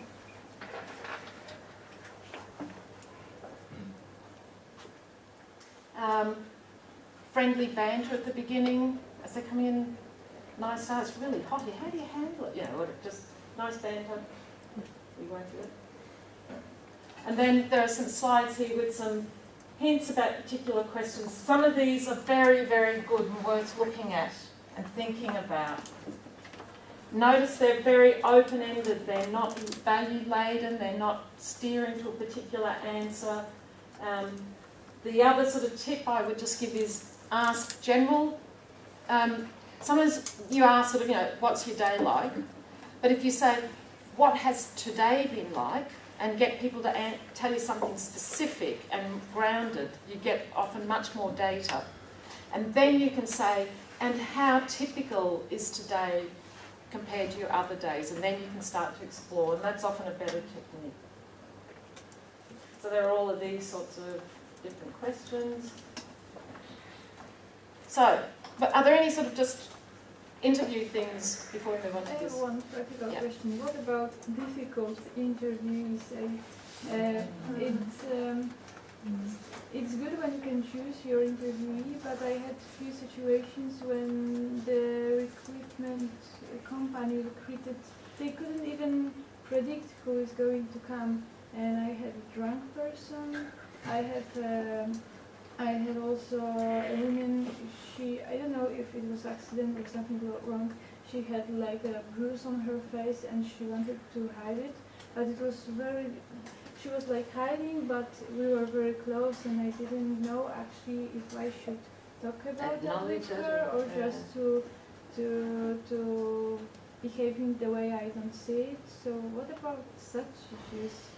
So I don't think we have time now to go through with this, to look at this in detail, because this could be a little mini case study to have an interesting discussion, and you might want to do that in your group. But your issues will arise. You will get the people who don't want to be there, who are taciturn, who are aggressive, who are know-it-all, who are chat, and you can't bring them in, or who just say, yep, well, it doesn't matter what you do, you can't. So. This is a really nice article that's linked here in UX Matters. It's about when interviews go wrong. And they talk about, I don't know, poly chatter, and they have the sort of, the nice little persona type labellings for different difficult type interviews. So I would suggest have a look at that, because it sort of describes some of the different sorts of difficulties. Not exactly the drunk person, I don't think, but they give some really nice tips there. What happens when you design something, you try to deploy it in an environment, in the work environment, for example, but due to limitation from the company, you are allowed to just interview a handful of people. Yeah.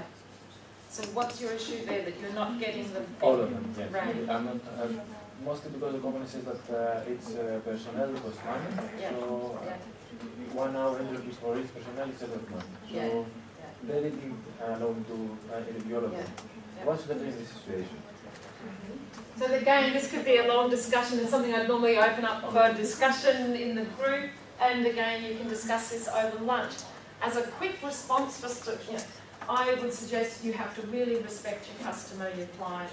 You can't go tough, or when they're not looking, go and talk to more people. You have to respect their constraints and their wishes. I mean, you can try and negotiate. But if they're not going to touch, think about other ways. Like, what work did you want your interviews to do? And are there other ways of achieving that? So could having, maybe not as good, but could having some system logs for a week be useful? Could getting people to fill out a quick questionnaire to compliment, or could having a focus group rather than one-on-one? Could you take them out for a beer after work, so it's not in company time? Yeah, so thinking about other strategies to achieve the outcome, the data that you want, or some sense of the data. So, the thorny issue of analysis. You've got your data. Hopefully, this has been going on. What are the issues about analysis that would be useful for you to discuss? Well, maybe different approaches to analysis. Lots of people are doing affinity diagramming for getting things grouped and out from the analysis, and I also have managed to do behavioral analysis, like with scales, like how much this participant did something more than the other, but I haven't used much more. So some of this goes back to thinking about your paradigm stance from the beginning and what you want to do with it and what you think counts as knowledge or how you can engage with your data. So you could collect, say, a whole lot of audio data from your interviews, and you've got audio data. Let's say you've transcribed it. What are the sorts of things you could do with that data in terms of analysis? So we've already said affinity diagram. Do people know what affinity diagramming is? Affinity diagramming is something like this, where often it comes out of a particular approach that's been packaged up by as contextual inquiry, contextual design. They often have multidisciplinary teams of people who've gone out and done interviews, but you do your analysis in a group, but you can also do it on your own if you want to. What you do is you read through all of your interviews and you would make a separate post-it note for every interesting issue that comes out. And then as you start to see post-it notes about similar things, you might say, these 3 post-it notes are all about this blue category, and then you put them, you cluster them. But you start doing this sort of clustering into groups. So clustering into related groups, and you can do this with software tools as well, but post-it notes are a popular way. So you're creating some sort of higher order hierarchy over your notes that you've pulled out. But what else could you do with your transcripts? So you've got your transcripts all written out.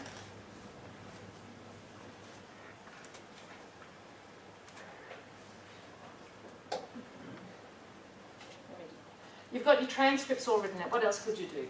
Well, starting to code them. Starting to code, and what do you mean by that? Well, you, again, depends on which ideology you subscribe to. But you kind of give labels to certain interesting aspects, and if something comes up regularly, you attach the same label to this instance as well. And again, depending on the methodology, you start building on that.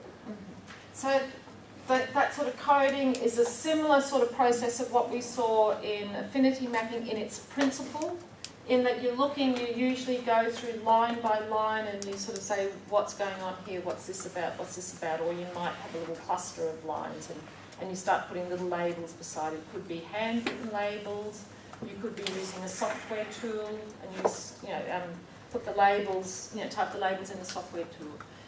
And you usually start off that process you can start off that process without any idea what your interesting labels might be. You're literally just looking at the data and seeing what it says. Or you might already have some ideas of labels that you're interested in from a theory or some previous work, and so you might start off with those labels, and then if there is data that doesn't fit, create more code labels for those. And you just start doing that as a first pass, and as you go through, you might see that this code, this label is coming up again and again and again and starts to look like it's important. And just because it comes up often doesn't mean it's important, doesn't necessarily mean it's important as well, and that's one of the tricks. So okay, so you can do this sort of similar sort of coding process to affinity mapping, but maybe at a much greater level of detail than affinity mapping. Affinity mapping is not usually at that line by line. What else could you do with your transcript if you're analysing it? Comparison, interpretation. I have a colleague, by the way, that has submitted a manuscript 16 times. She has tried everything. And every single time the reviewer said to her, what is the analysis? You are not doing any analysis. The analysis is here, I have coded, I have this, don't do, no, this is not analysis. What does that mean? What type of feedback is this? What does this mean? There is no analysis. Maybe it's picking the wrong journal. At the university. Okay, so this is, so she's gone through the coding process that we've talked about, and yes, yeah, okay. That's another discussion to have about. Which, by the way, my background is in law, and we do exactly the same, but we don't use this terminology. Yeah. This is very intuitive. Of course you code. You don't need to call it code. Of course you compare. You don't have to. You know, this is just experimental process that happens simply, so intuitively. But cannot it be left implicit in other sort of analytical approaches? What do you think? I think that you need to be able to explain in your methodology section the steps that you went through in the coding. If you're doing a thesis, you can put samples of that in the appendix of your thesis as evidence. Or if it's a report, you know, if it's not page limited academically. This could be a longer discussion. So what other things could you do with your transcript data if you're analysing? I believe at the presence of uncertainty and complexity in the data, we should just ignore all this information and then we go intuition.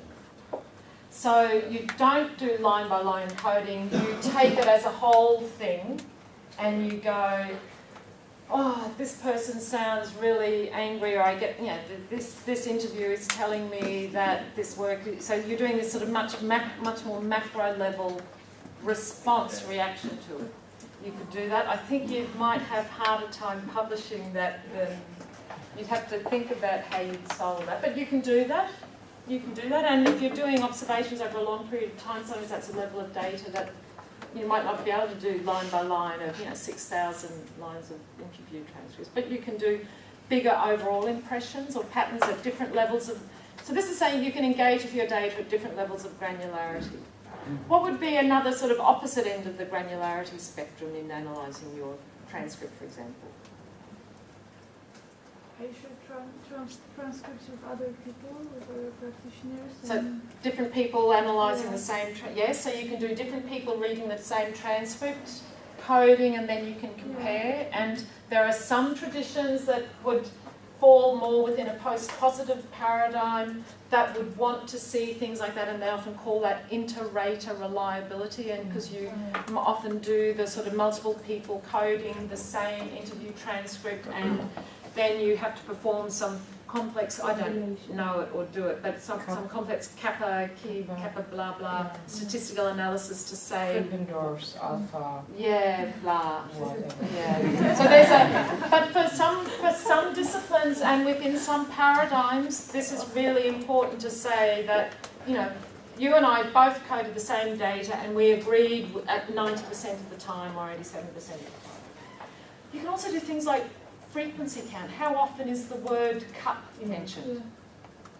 Actually, if you do it like in special software, you do labeling, and then you already see the word numbers, like those you're interested in, like patterns. Yes, so you can do this whole sort of more quantitatively informed analysis of your rich data transcript. So there are lots of choices you can make. But again, it comes back actually how many interviews do you have, because if there are many, okay, there's a reason why you use software. If there are only some, there's no point really, because software takes time.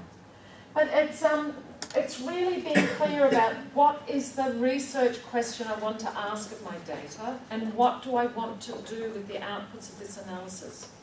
If you want to inform the design of a system, knowing that cups being mentioned 58 times and glasses only being mentioned 10 times, might not be so relevant as really understanding the ways in which people understand a cup and a glass and where it gets used or something.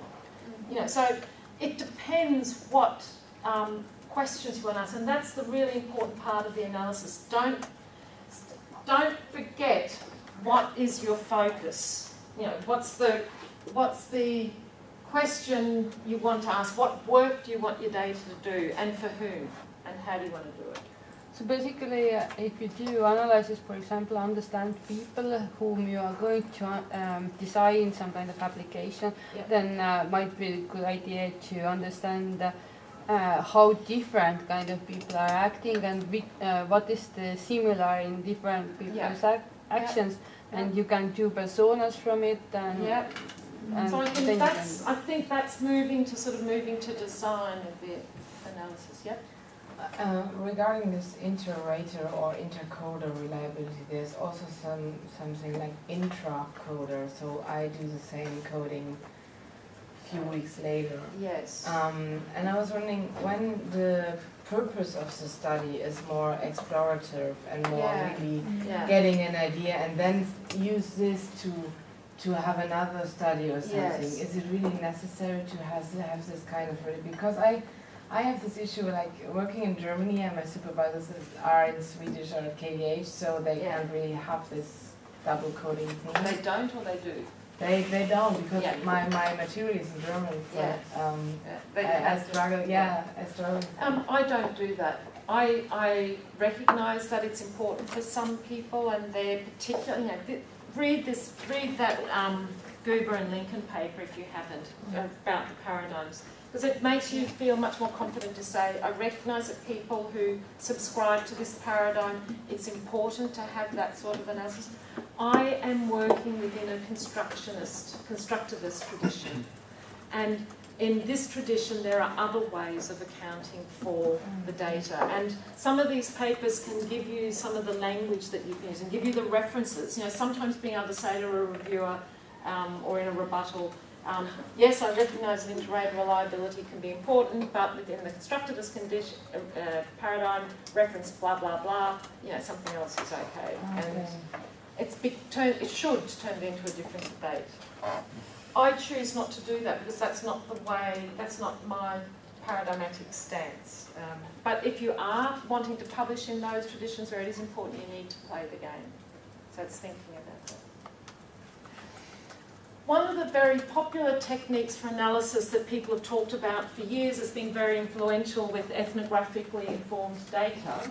I said there's conversation analysis, but I'm not going, that really gets down to the details of the hums and ahs and, like the Christian Heath and Paul Luff can write a 30-40 page paper on 2 minutes of video, audio, micro unpacking the micro moments of and my gesture and my pause and all sorts of things, and do really interesting stuff. But that's quite a niche area, and I think more people within HCA have claimed to be doing grounded theory. I'm going to propose something else in a tick, but grounded theory came out of a classic Glaser and Strauss book from 1967.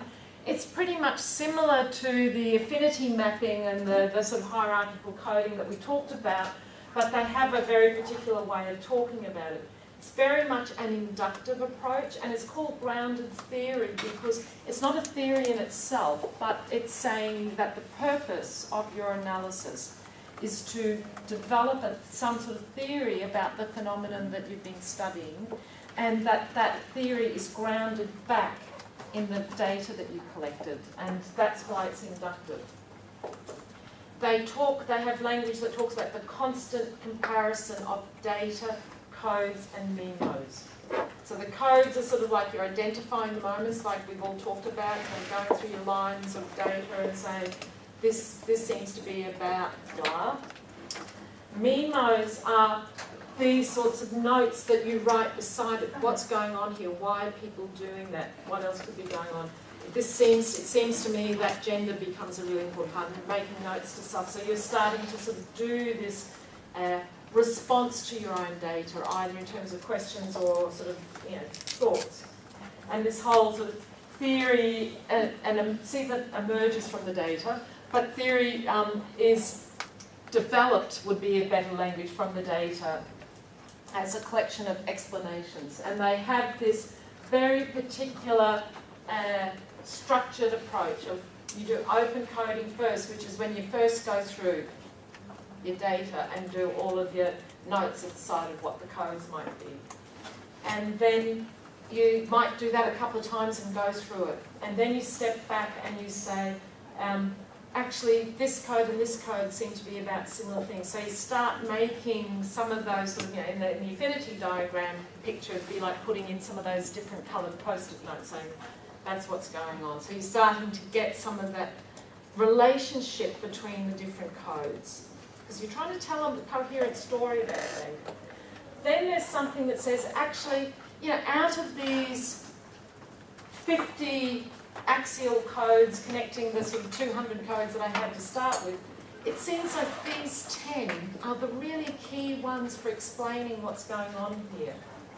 And that's what you would use, that's what you would develop more from a coding point of view, to develop up this sort of a more connected story about what's going on with your data that serves as sort of weaving your codes into this hypothesis or this story about what you've looked at. Be aware that there are some little tensions and dramas and infights with grounded theory. There are multiple different versions. Sharmaz's book is what we tend to point to now, instead of the Glaser and Strauss book, as sort of a key book if people want to use grounded theory. So this is the way she talks about it in the same way.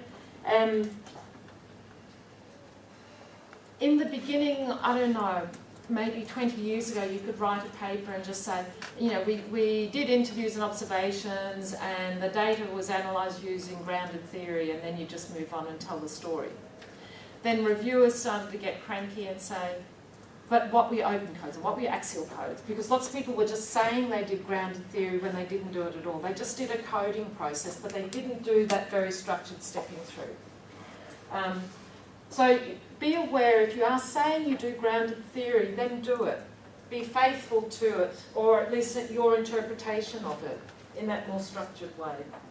And be aware of whether you're subscribing to more of the Sharmaz's view of grounded theory or the Glaser view of grounded theory, which is more of a post-positivist view of grounded theory, and be aware.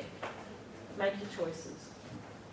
This is an example. So Dominic and Sian Lindley, in a tutorial presentation from a couple of years ago, and I asked permission if I could show these, had some really nice examples of how they had started to do this. So they started using, or someone, I don't know whose of this it is, but they started using colour coding of their data, that where they started to pull out some different sort of codes or something that was important, and they would colour code their bits of data in it.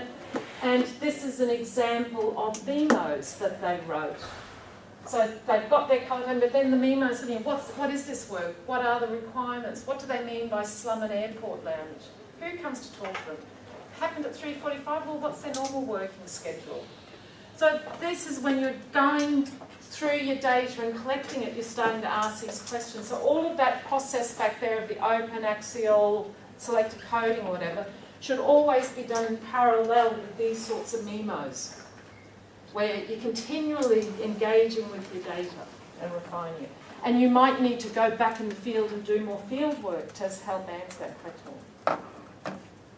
In our group, we've started to do something much more pragmatic, because we've recognised and being sort of more honest that we've never done full grounded theory. Even though if you look at many of our past papers, we're guilty of saying we do grounded theory. It was grounded theory light, as Brown and Clark talk about it. So this is a paper that I suggested in the reading list, and it's a very, very good paper, I think, for us in HCI, because even though she's talking about a thematic analysis in psychology, it's equally applicable to us, and it's very practical. It has structured, it's very similar to the processes that have gone through, but without buying into the theory and the baggage of grounded theory. It allows you to be totally inductive or to use theories. It allows you to sort of choose the states you want. And I think that I'd really encourage you to look at this paper and to read it, because I think this is a much more practical approach. And it's easy to say, these are the steps we went through, and to show some examples. But they're really, they really emphasise how important this immersion is in the data to do this. This generate initial codes, search for themes, which are the patterns, review the themes, define a name. Sound all very simple, but there are really nice, sort of much more detailed descriptions in this paper. Plus there are some really nice descriptions about what are the pitfalls and problems and how to avoid them and things that are worth looking at. So this, as I said, this is an example of what I did. When I look back at what I did, this was years ago, it was exactly her more thematic analysis and not grounded theory. We sometimes use mind maps in terms of practical tips. I find mind maps really useful because sometimes, if you look at my book here, how many tabs have I got there? I ended up having huge huge sheets of paper where I would just do multiple version of mind maps written out to try and get a sense of the relationship. Because the story that you're telling, whether you want to call it a theory or not, is a story about the relationships in your data that explain something. So I find mind maps really useful for doing that, for capturing some sense of what's going on. I might have multiple versions, and this is time-stamped back into the audio tape. If I've just got an audio tape, if I haven't got a transcript, or it could be connected back to the transcript. Other people do things, so this is one of my postdocs. She will have her transcripts written out. She uses colour coding as well, like the previous example, and then she cuts it up. So she cuts up the piece of paper into strips, and they get stuck up on a whiteboard, and she plays with them. So again, it's a matter of finding your personal preferences. I like the tangibility of paper. I like the tangibility of paper for taking my notes, for doing my analysis, and I like being able to stand at a big board or a big piece of paper and move stuff around and discuss. Other people love using software tools and having it on the screen because it's more organised. So you should try different techniques and work out what's best for you. We've done other things where we've done stuff with kids collecting whole lots of data with mobile devices as part of a science experiment. And as we went through the data, we identified whole lots of things about the fact that they changed roles, or asking questions about the role that the facilitator played, or how they developed their own hypotheses about the environment data they were collecting. So as we got more familiar with the data, we identified some of these activities or things that we were interested in, and then we used a timeline to try and sort of capture some notes to get a bigger picture of the temporal aspects, and that also tied in with the log data because they were measuring carbon monoxide data. So we made that up because it was helpful for us in answering the question we wanted to ask about data. And it was tied in with some more sort of thematic analysis approach. And I'm sure you have lots of other examples that you use. Do people use software tools at all for analysis, like any of these? So depending on, you can get tools, many of them cost money, there are some that are free, many of them have a 30-day trial, which sometimes can be enough just to do your study analysis in and then go, oh no, I'm not going to buy it now, whether that's ethical or not.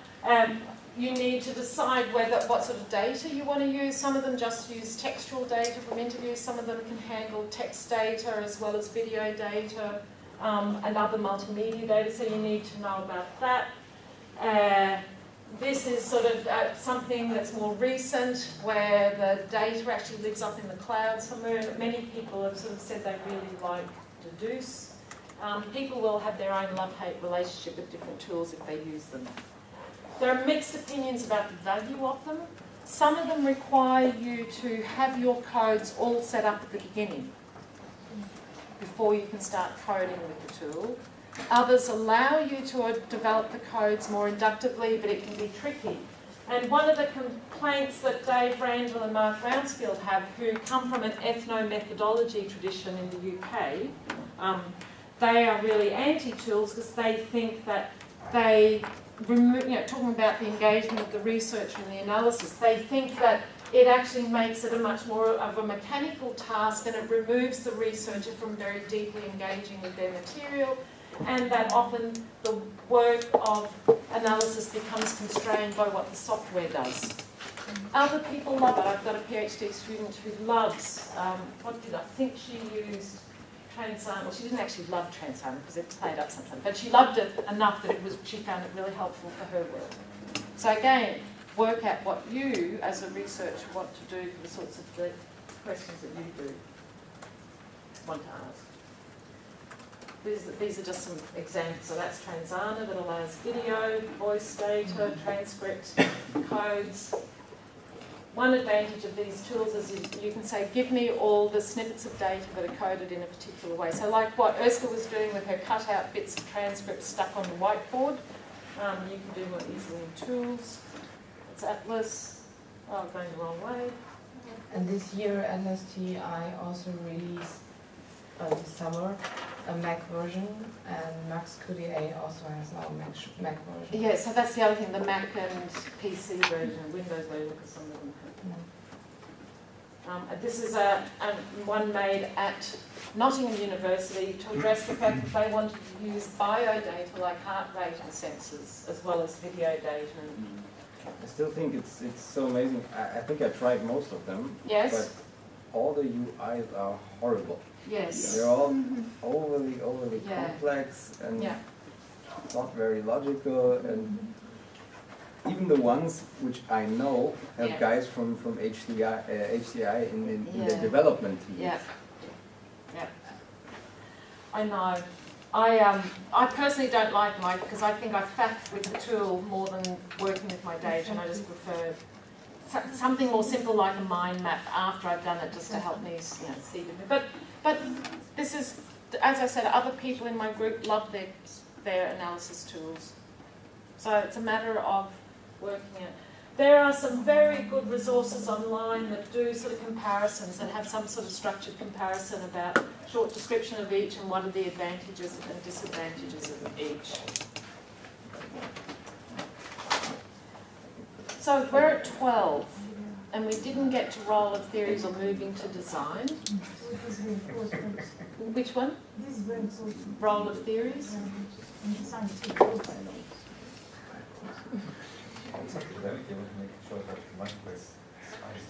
Do you want to take another 10, 15 minutes max? Yeah. Okay. So look, role of theories. Whew, huge. Yeah. What can we say?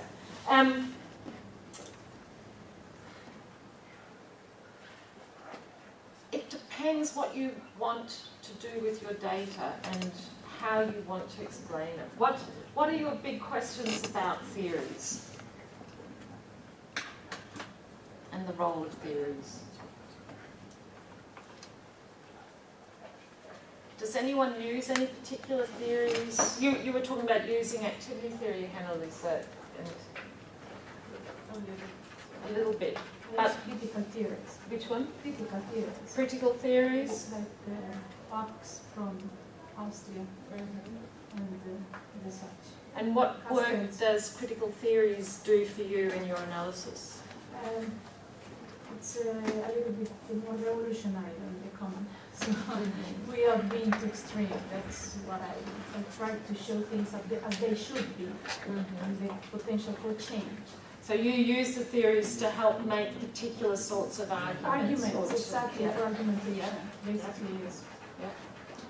I actually struggle with what exactly is a theory. We had a lunch discussion about that, and there were an ethnographer and anthropologist, and we were talking about theories, and afterwards we were even more confused. Yes. And there's Yvonne Rogers wrote a book about HCI theories, and I was also looking at the table of content, and sometimes I was like, okay, are these really serious Yes. or frameworks and methodologies? Yes, yes. And we realized that, Yeah. for example, this anthropologist in our group, she had a quite different idea about what is a theory. Yeah, yeah. So I struggle with that a lot. I know, and I don't have any clear answers either. There are some things that are clearly labelled as theories in other disciplines, like activity theory within a psychology, Soviet psychology tradition, or distributed cognition. I think would be regarded as theory within psychology. What other theories do you know about? These are just some. Sorry. There are so many. So many, so many. And, you know, embodied cognition it isn't exactly a theory because there are multiple different versions of explanations for embodied cognition. You know, you could be talking about, you know, Gallagher and his sort of phenomenological point of view, or yeah, I mean, there I can't remember a whole lot of names, but there are whole lots of different people who have different theoretical frames for talking about embodied cognition. So I've put it here as sort of, yes, it's sort of one of the fuzzy things that I couldn't put my hand on my heart and say that is a named theory in the same way that this is a theory. This isn't a theory. This is saying you'll develop a theory from your own data. Ethnomethodology is anti-theory. But in being anti-theory, I always want to argue with them that they always reproduce the same sorts of findings and see the same sorts of things, and so they actually do have more of a theoretical basis than what they claim. But, you know, common ground is sort of something that's been well developed by Clark to do with communication. Would you call that a theory? I don't know if people in that discipline do. But there are. What this just says is that there are lots of more structured, well-developed ways of talking about phenomena that give you access to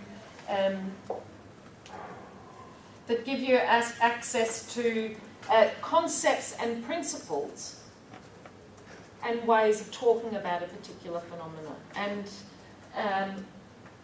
you know, if you're coming from more of a positivist or post-positivist tradition, you're often talking about testable hypotheses and, you know, crafting null hypotheses and theories having predictive power.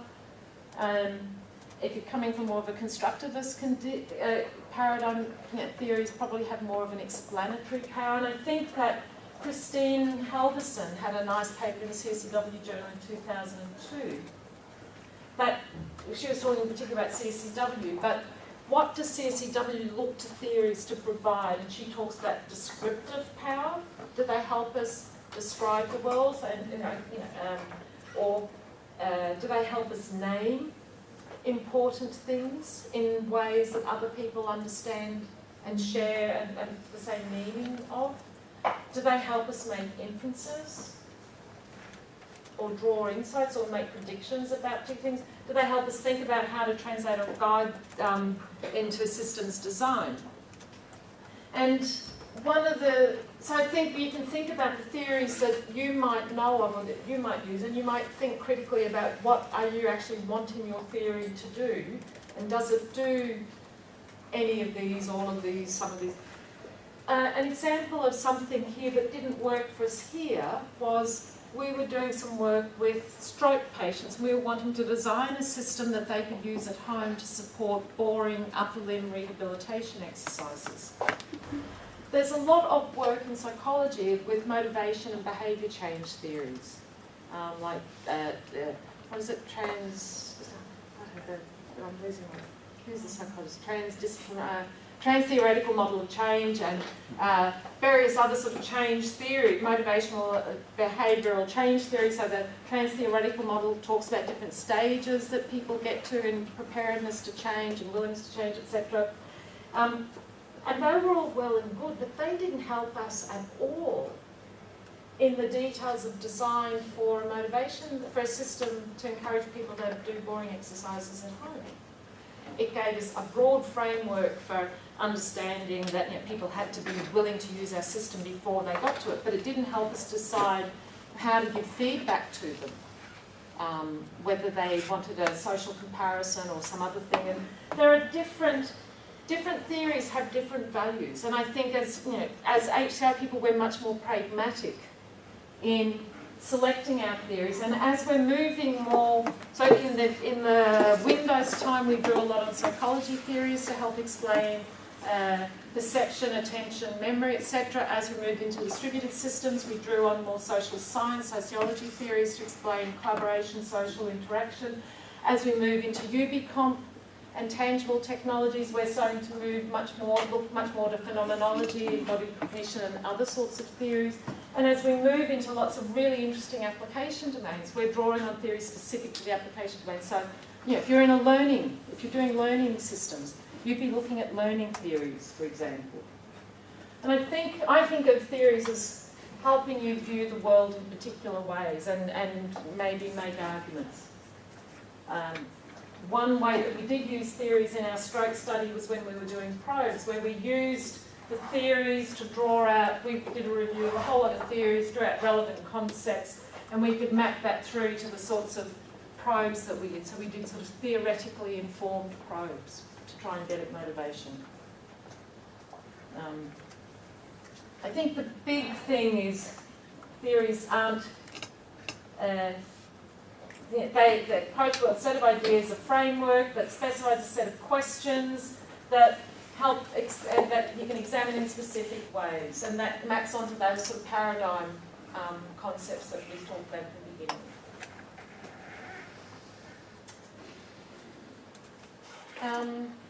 And whether something's a framework is sort of a not so much causal relationships, but relational frameworks. They can be sort of making softer claims and sort of strong theories, perhaps.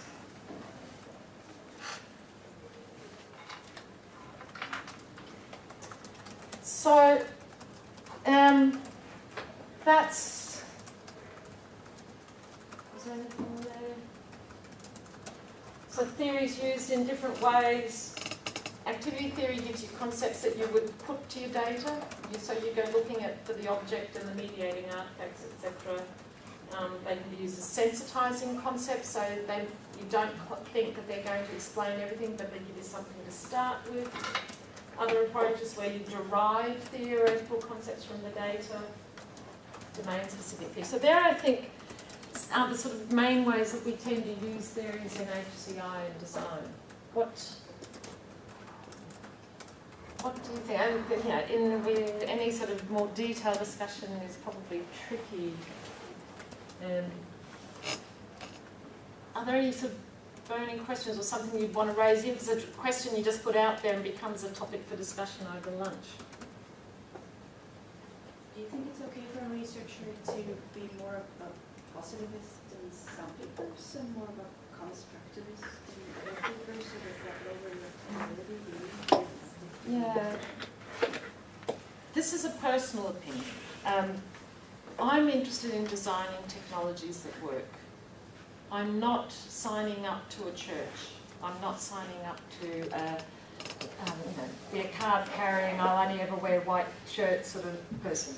So I'm really into this toolkit notion and this bricklayer, and that I will bring whatever methods, stances, tools are appropriate to the question I want to ask. I have a personal preference or leaning. I do. If you look at my papers, I think I'm much happier sitting within more of a constructivist paradigm. I can deal with the messy world. I don't like things being controlled. I think that the interesting stuff is in the messiness. But we also have papers where we put on a post-positivist stance because we wanted to do something that's much more controlled and predictive. Where we've wanted to say, I can't think of one now, but, does black versus red make a difference for X? And it's usually not the total point of my research. This would be a step in then taking the answer and moving it onto something that then gets developed and then gets put out into the real world. So I think it's not a case of saying, I am now and forever will be a post-positivist. I think it's recognising where your natural affinity with research lies, or what research questions you find more interesting, but not missing out on doing important, interesting research just because, I can't do that because, that's a constructivist thing, I'm not going to do that. I think it's tools for the job, tools to answer the question, methods and stances to answer the questions that are important to get towards designing technology that works for people, which is what we're about. I think if you're a psychologist or a sociologist, I think it becomes much more important to be aligned to a church because that's part of your identity as an academic. I don't know what other people think about that. Probably depends on the research group. For example, I would have a very hard time doing something that's even remotely psychological and quantitative. In Siegen? Yeah. Yes. I would get a lot. Yes. But I'm sure if you made good arguments and just said, look, what's the point in Siegen have a great reputation for doing very sort of rich, qualitative work, a lot of long-term engagements with real settings and doing a lot of more ethnographically informed work and design work. But I think you could say, instead of, before we go off and build a system that goes ping, we should find out whether ping or pong is better, before we put in the effort. And I think, if there are arguments that could be made as what value you get from doing that, it could be useful. I would probably argue for that. I know some people, especially in our group, who would probably either want somebody, another university to do that, or say we don't need that. Yep. Yep. And that's important. And it's also important to think about where you want to publish and what they will accept. And it's not as complicated as just doing your own thing. It's not as easy. These were quarter past. These are the slides I had for moving to design. Just to orient you, and you can look at them later. We can discuss them over lunch. These are really important questions to ask when moving to design. But who's the audience? What do they need? What time frames? What resources? When I worked in industry, sometimes we would like to have had 3 weeks to do deep analysis, but people needed an answer from us tomorrow. So you have to make pragmatic choices. Lots of different ways to take your data. I think a big part of the data of moving to design is just recognising that the answers don't plop out of your data, that there's still a lot of creative, engaged, designerly work that comes between understanding the context and coming up with solutions. It depends whether you're doing it yourself or whether you're working in a team and you have to communicate these findings to other people who interpret them. If that's the case, think about ways of capturing the data that's easy for people to grasp, even though you know that there are rich stories underneath.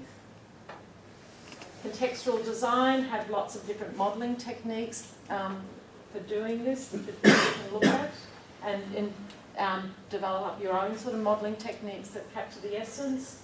In our stroke project, we were working in a very sort of multidisciplinary team. We had very rich ethnographic data, home tours, interviews, probes, but we created these sort of personas and did that and mapped them to storyboards to try to explore some of the possibilities linking. That was important for working with the team.